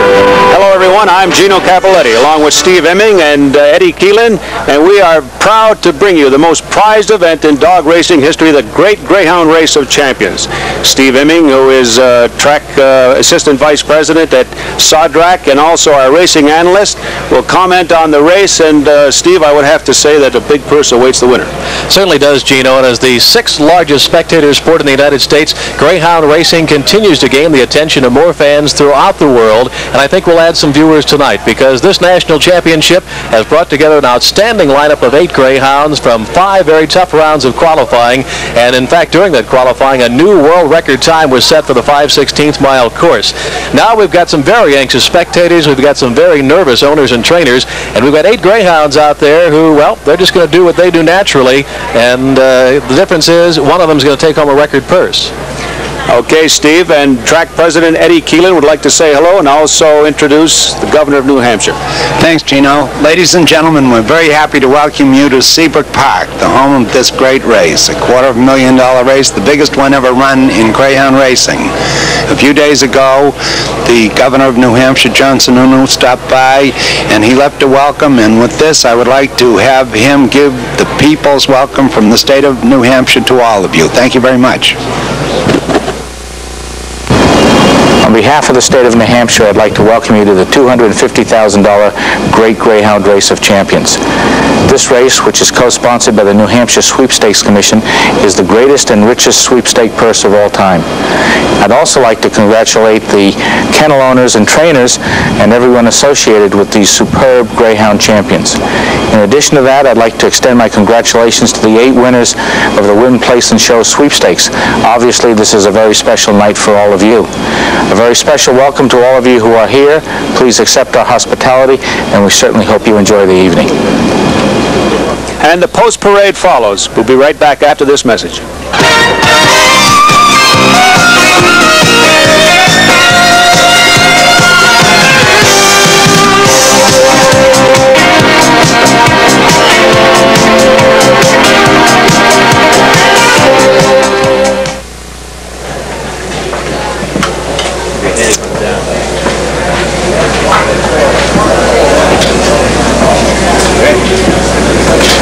Thank you.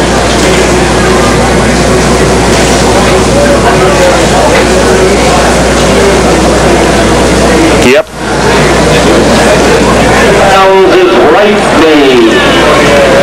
Number 7 representing Wheeling. Nelson Bay Kennels again. Nelson Bay. Got it.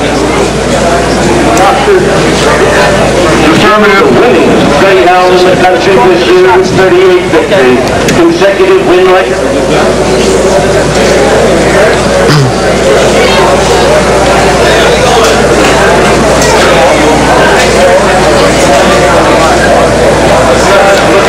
Down at the 8 o'clock, representing the far west again. Okay. You know if we can fix it. Yeah, can you get the mic more behind you?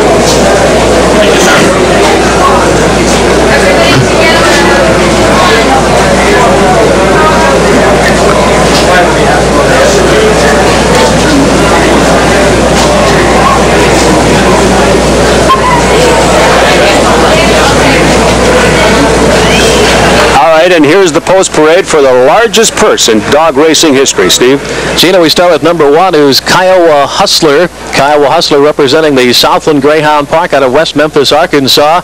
This is the youngest greyhound in the field. As you can see, he's owned by Kay Smith, run by the Kansas Kennel. Billy Duard is the trainer. This greyhound less than 2 years of age, and yet he made the final of this $250,000 race. This greyhound won the first 7 races of his life. Before coming in here, he has only had 14 lifetime starts, and inexperience might be the only problem. Let's move on to number 2, Wacky Blackie. Wacky Blackie is the only supplemental entry in the field, meaning that he was not nominated by a participating greyhound track. Thus, his owner, Carl Krause, paid the $2,000 supplemental fee, and he's in here racing with the least he can take out, $7,500, even if he runs last. The Bill Rice Kennel, trainer Bill Rice representing Wacky Blackie, who got into the finals with a big victory in the final qualifying round Tuesday night. Classic Chase will be number 3, and Classic Chase is the favorite on the board at this time and was the top point great qualifier. Representing the Wonderland Greyhound Park, Classic Chase is owned and raced by the Nova Kennel. Hans Limmer, the trainer. Classic Chase won 3 of his 5 qualifying races. He is the most stakes experienced. Finished 3rd in the Grady Sprint at Wonderland, and also finished 3rd right here at Seabrook last year in the Great Greyhound Race. That's Classic Chase. Next in line would be number 4, Ben G. Speedboat. Ben G. Speedboat represents the Multnomah Kennel Club out of Portland, Oregon. He's owned and raced by Jack Bennett. Steve Pfluger is the trainer of Ben G. Speedboat, who was the Greyhound of the Year at Hollywood, Florida last year. Was also a finalist there in the Hollywood Classic. Moving on to number 5, it'll be Max Marlboro S. He's representing the Palm Beach Kennel Club. He's owned and raced by L.V. McClendon. Dick Early is the trainer for Max Marlboro S, who's been around. He's won 10 or more races at Ebro in Florida, also at Palm Beach, more recently at Tri-State, and gets into the final here off the strength of a pair of victories. Number 6 is Right Me. Right Me is the oldest greyhound in this field, 3 years and 3 months of age, and she is owned by the Galgo breeders, raced by the Gulf and Bay Kennel. Gary Dietz, the trainer. This is from Wheeling, West Virginia, and Right Me is one of only 2 females in this field. That's important because the 4 previous Greyhound Race of Champions have all been won by females. Number 7 is Dee Dee's Nelson. This is the other entry from Wheeling, West Virginia. Dee Dee's Nelson, owned and raced by the Gulf and Bay Kennel. Gary Dietz, the trainer, with his 2nd entry of the night. Dee Dee's Nelson set a record at Wheeling, 11 consecutive victories. This greyhound is the winningest greyhound in the nation this year with 38 victories. He got 2 of those wins, also 3 seconds in his 5 races here. And number 8 is Bonnie Hawk. She'll be coming up here as the longest shot in the field, representing Dubuque, Iowa. Rex Niver, the owner. Nova Kennel, the trainer, runs for Ron Mullen in Dubuque. Hans Limmer is the trainer for Bonnie Hawk, who also is a very consistent greyhound getting into the final here, and she'll break from the number 8 box. And that's the list of 8 going postward for the $250,000 purse, $125,000 to the winner.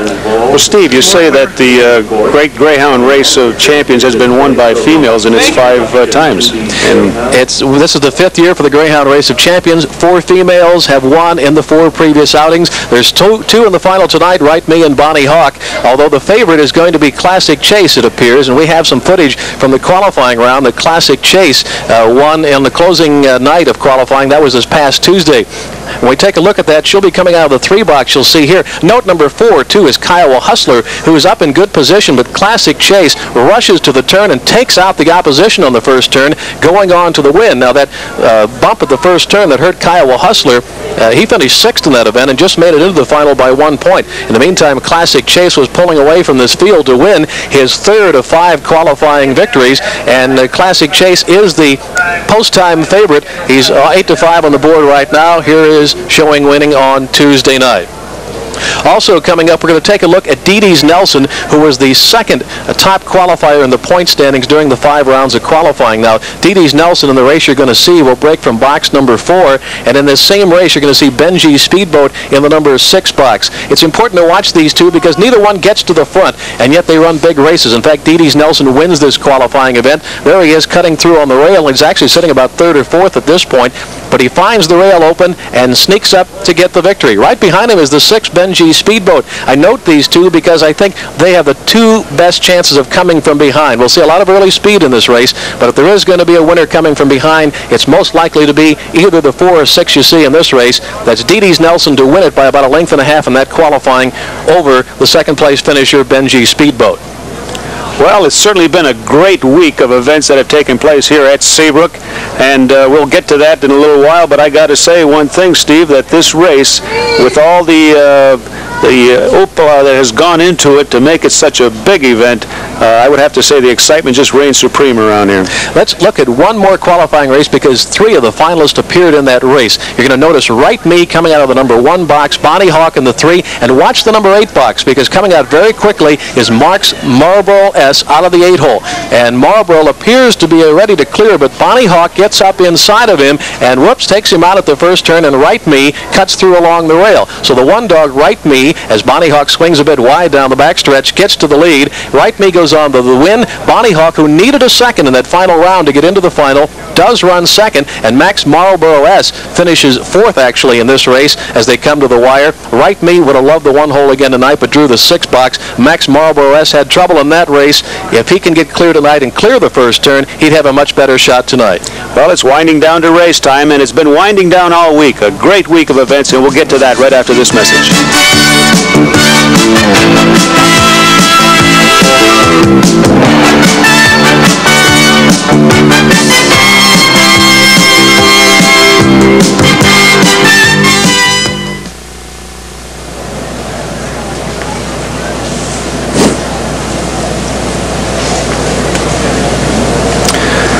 What is...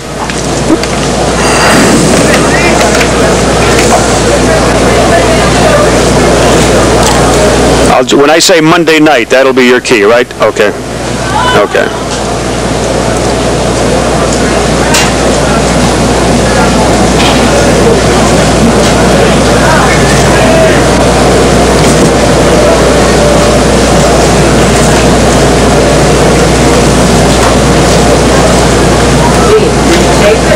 Keeps coming off.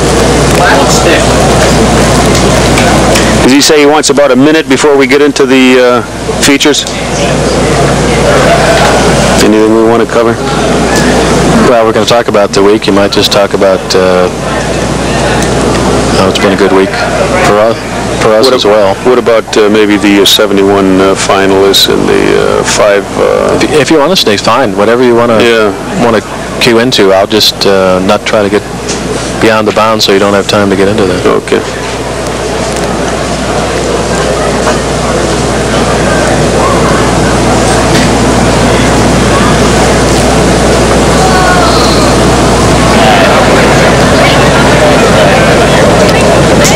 Hello again from Seabrook Greyhound Park in Seabrook, New Hampshire. Well, Steve, there are 8 hopefuls out here looking for that $125,000 purse, the largest purse in the history of dog racing.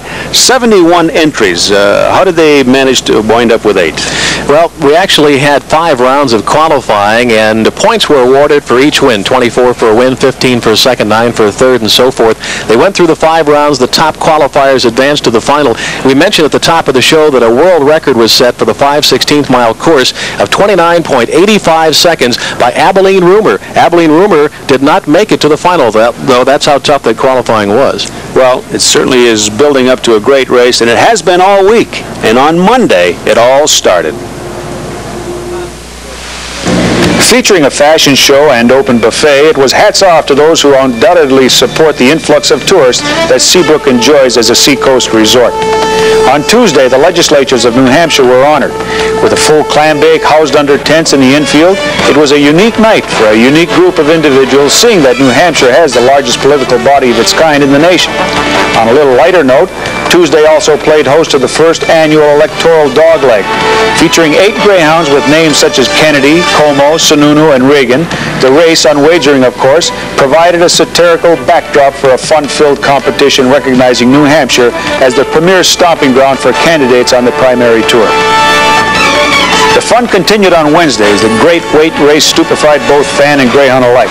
As 200 of the area's talented waders took the track, the competition was tough as each relay team ran the mile course in hopes of record time and minimum spillage from the beverage trays they held high.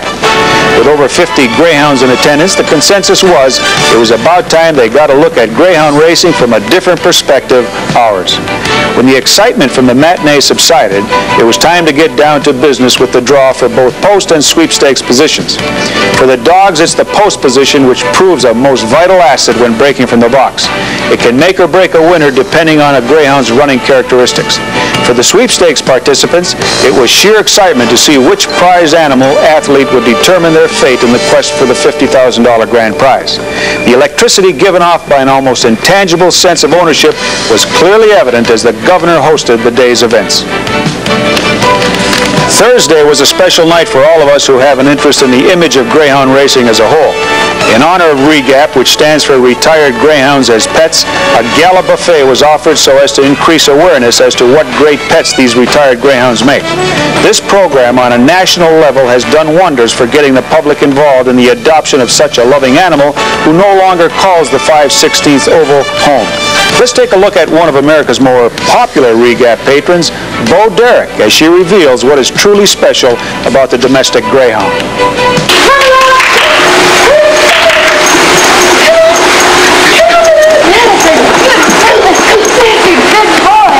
As you can see, Greyhounds make fantastic pets. Special indeed, and with the support that we have been receiving such as this, Regap is building a strong foundation for an even brighter future. Last but not least, Friday provided the setting for a festive banquet held for both the local and regional sponsors. It is a people's sport, and these were the people that made it all happen. Accompanied by a myriad of local sports celebrities, it was a fun-filled evening, procursing the culmination of a lot of hard work and dedication, the great race of champions. And Steve, we've been looking at the races prior to this great Greyhound race of champions that we're about to see, and I don't know, have you noticed if the track is fast or if the inside is fast or anything like that? Well, the only possible thing that could dampen this evening, we have had a bit of rain this evening. It's been misting off and on throughout the card, and we have seen a little bit slower times than I perhaps expected for this evening. So I think our chance of maybe finding a new track record tonight are on the slim side, but we've seen some awfully good racing this evening. Got anyone you're kind of leaning toward right now? I'll tell you what, it's a very difficult race. Last year when Lady Delight won, I think she was pretty much a standout. This year, very well-balanced group. The public's having trouble noting on the board right now. They're leaning toward Classic Chase. Interesting to note the two longest shots on the board are the two females, and if they're to keep the female string alive for the race of champions, well, it's going to have to be a long shot. I don't know if I'm going to bet against them. But anyway, when we come back, we'll be loading the dogs.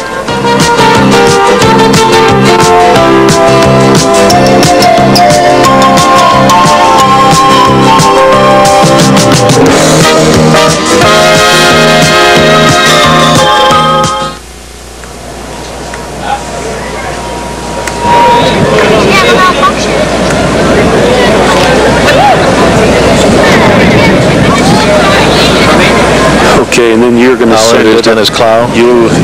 Once I turn it to you, if you can take it up to the point where you send it upstairs. Okay. Unless you look for me for something. Yeah, because I will not, like I said, with the headset, I will not actually hear him. I'll just have to look for the lights to go dim and the rabbit to start up.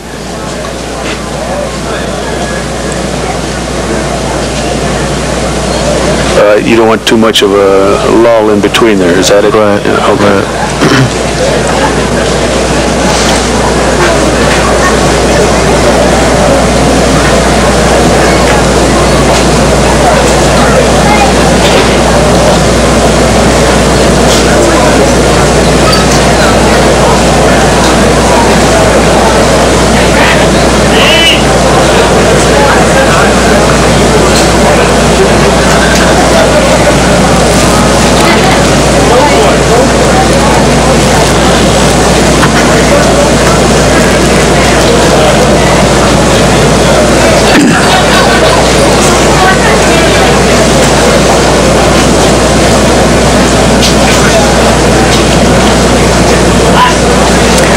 Hello again from Seabrook Greyhound Park in Seabrook, New Hampshire. I'm Gino Capoletti, along with our racing analyst Steve Emming, and we're about to bring you the great racing great of champions in 1986. Steve?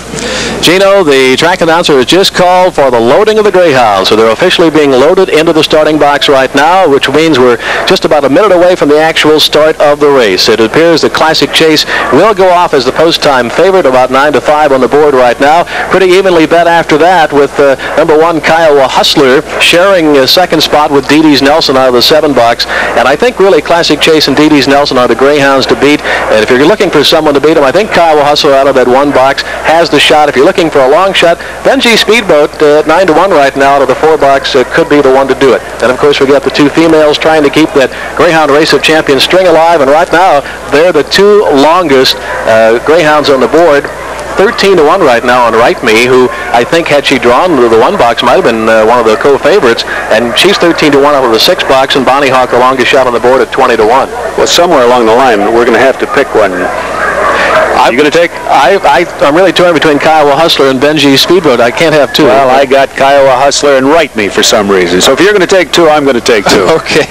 In the meantime, Classic Chase remains the post-time favorite of the crowd here, and it's a good crowd here. Despite the drizzle we've had, they've really come out for the big race. And now we're going to send it upstairs to track announcer Dennis Clow for the running of the race. As the world looks on for the richest race of them all, the Yankee Lure makes its historic run in the great Greyhound race. Out of the trap in the race of champions.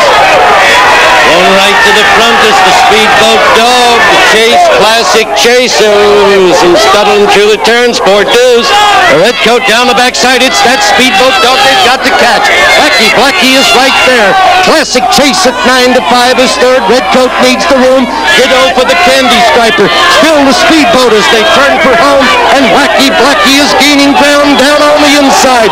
Speedboat Dog, Blackie, Dee Nelson, Kiowa Hustler, and the Classic Dog at 9 to 5 was off the board in the greatest race of them all.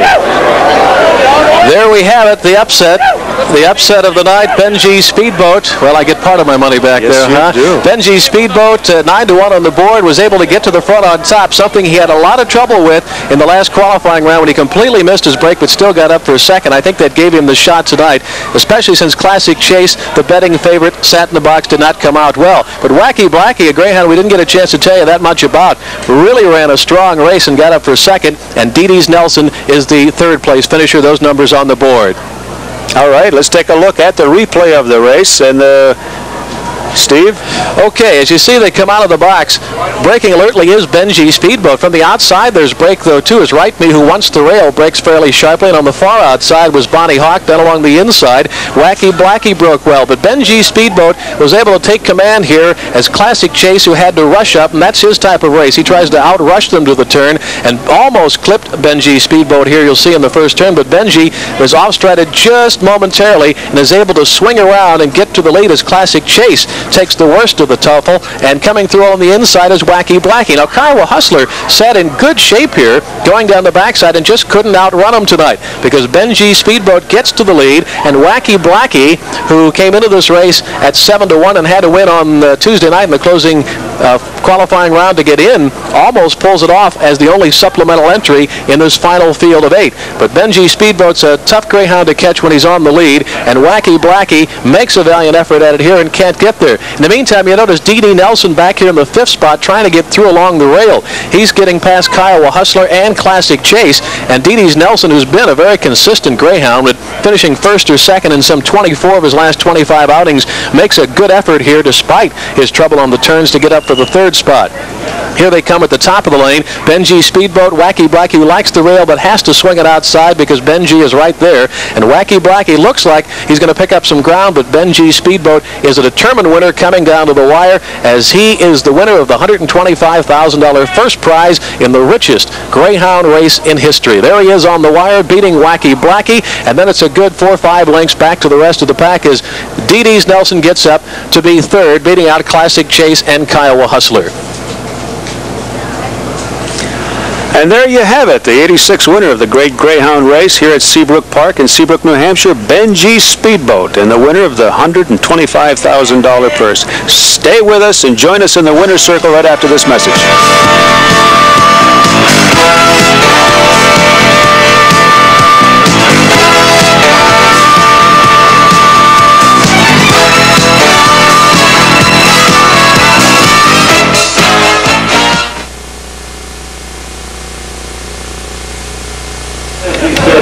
Was here tonight, they did it in 30-21.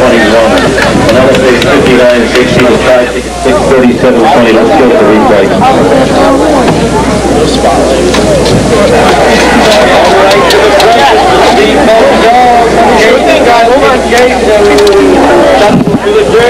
Test 1 2 3. Test 1 2 3. Test 1 2 3. Test 1 2 3. Test. Wayne is testing stick mic. Wayne is testing stick mic. Test 1 2 3. 1 1 1 1 1. Stick mic. Test 1 2 1 2 1 2. Okay, that's really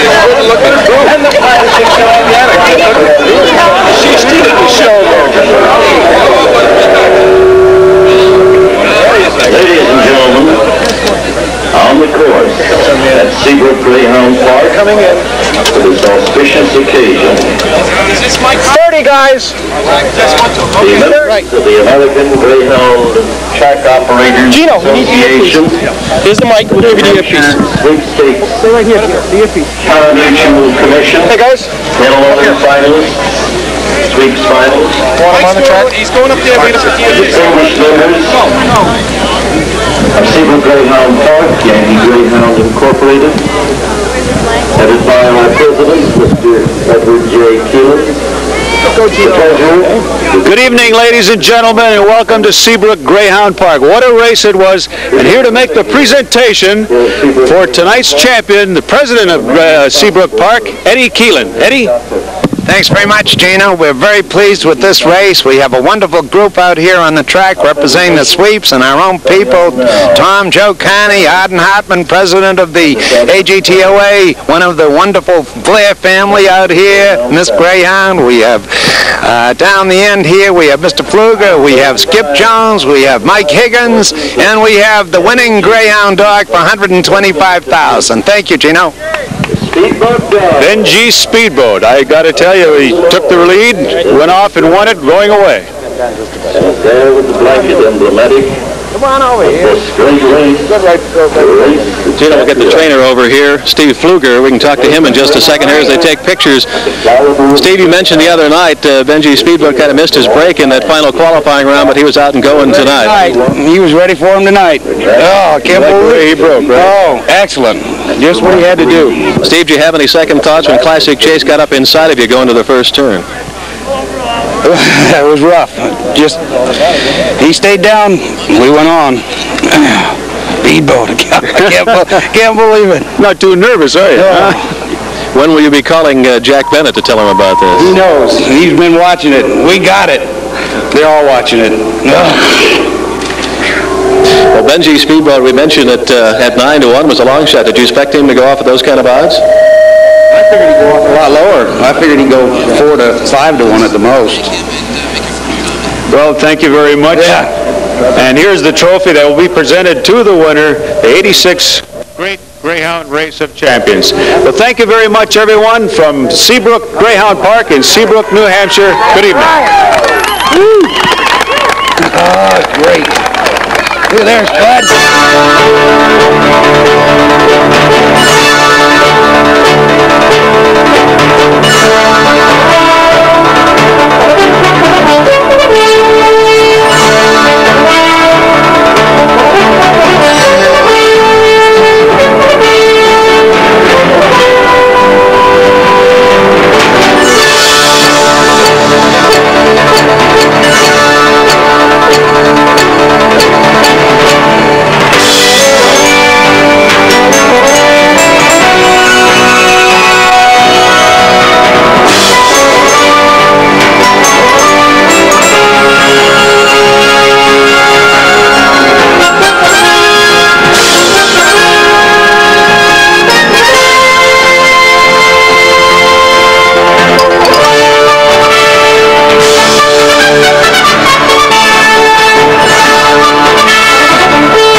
and gentlemen, will you please stand for the playing of our national anthem?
It's almost post time for our Mutt Derby.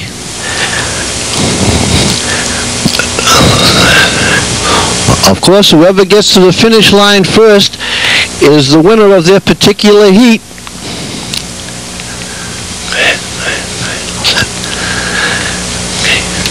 We're all set to go. Get ready. On your mark, get set, go. They're off in the Mutt Derby. It's Patty on the outside, leading by 3-4 lengths, running along with their dog. Behind her is Spiky, way behind. Patty out front by many lengths. Patty is the reluctant winner. He made it first. Spiky come in second. Patty first, Spiky second in our first heat today.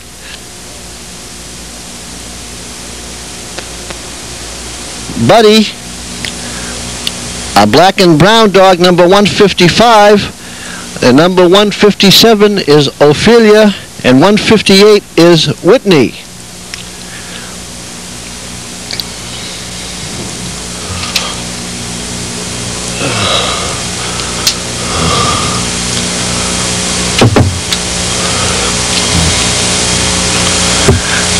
And it's post time. Honey, our winner from last week, is taking a siesta right now. He doesn't feel like running right now. Now Melissa is trying to get him up and get him running. He has to run to be eligible. Whenever you're ready, all set to go. It's post time.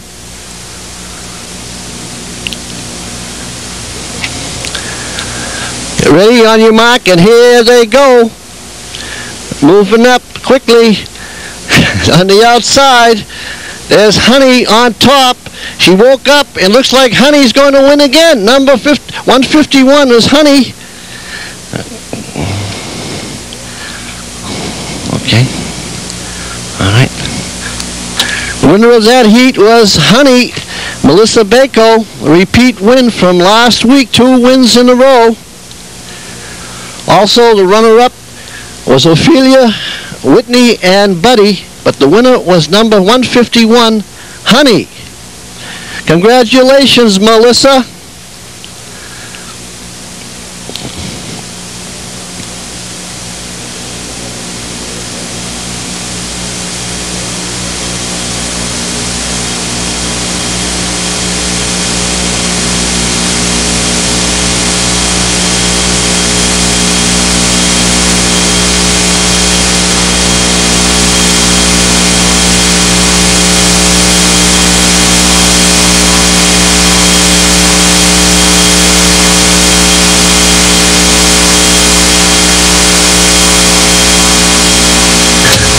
There'll be a third and final heat very shortly.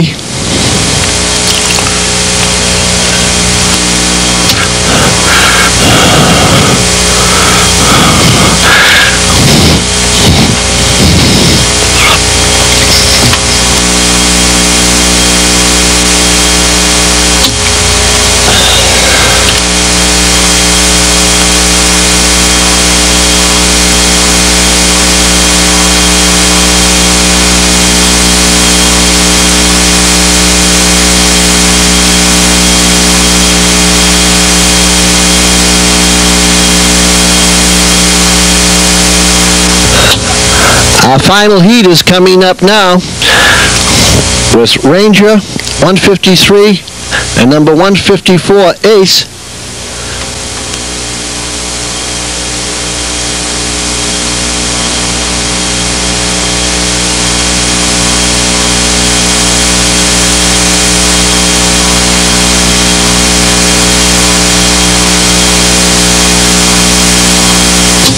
Okay, they're off and running.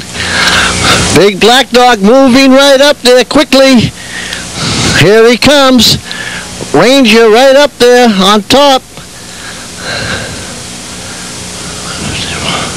And Ace is coming in second in this heat. Ranger is the winner, number 153, and Ace was the runner-up.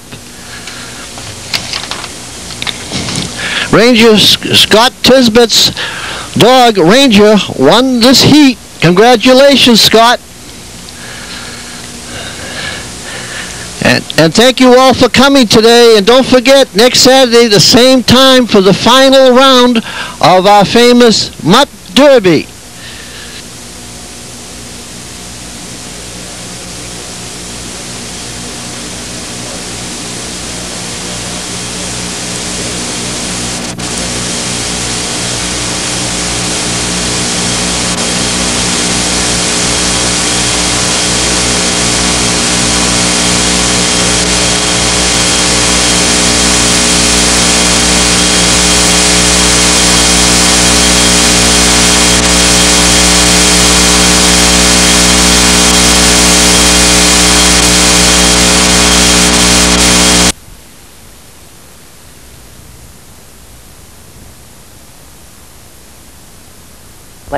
So for this gentleman with acne, we definitely want to improve his nutrition. And as we've talked about with many other situations, cellular nutrition is the foundation upon which we want to build our nutritional health. So formulas 1, 2, and 3.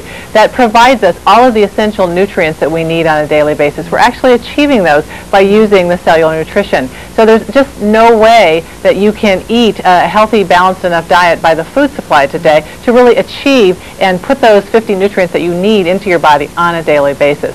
So the value of using nutritional supplementation, especially the balance of formulas 1, 2, and 3, they're not only balanced so that they're balanced with one another, but they're balanced so that you can absorb them, so that all of the B vitamins, all the minerals, all the trace elements are added in the amount so that we have optimum digestion and optimum absorption. And so even though the amounts sometimes are higher or lower than the recommended daily allowances, they're formulated so that you're going to get the best results. Additionally, Shelley mentioned zinc, which is an added mineral with the Formula 2. In addition to that, antioxidants for just good immune system support is really important for skin integrity. Vitamin C, vitamin E, and beta-carotene are known to be incredibly important for skin health. So that's, and again, as we've talked about before, the cleansing products. So this is the core treatment of acne, both topically and nutrition-wise. Now, Philip, your second question about the one kidney, that's a great question as well, because it certainly comes up quite frequently. We have an awful lot of people around the world that have kidney problems of one sort or another, or have actually even lost a kidney to some sort of a process. So actually the body can do quite well with one kidney. We know that people donate kidneys for transplants for someone that they're a match for, or for a sibling or a family member. So we know that the body can tolerate having one kidney perfectly well. We also want to protect that kidney because that is the last remaining kidney, obviously, for this person.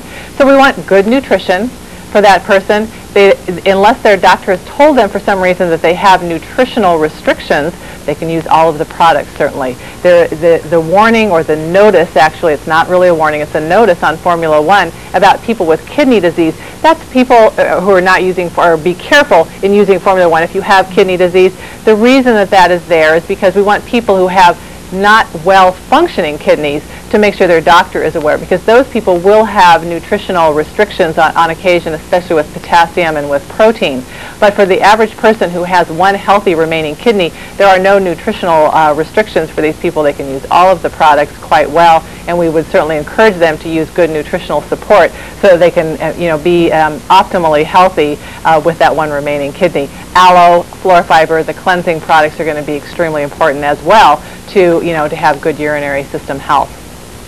Look, our time is actually running out, so let's just take one more call. In fact, it's running out. It's running out, and as a matter of fact. I know you've tried to phone in, and I know a lot of people have tried to get questions here tonight. I think this has been amazing, and what you've seen tonight is basically a marrying of the nutrition and the skincare and how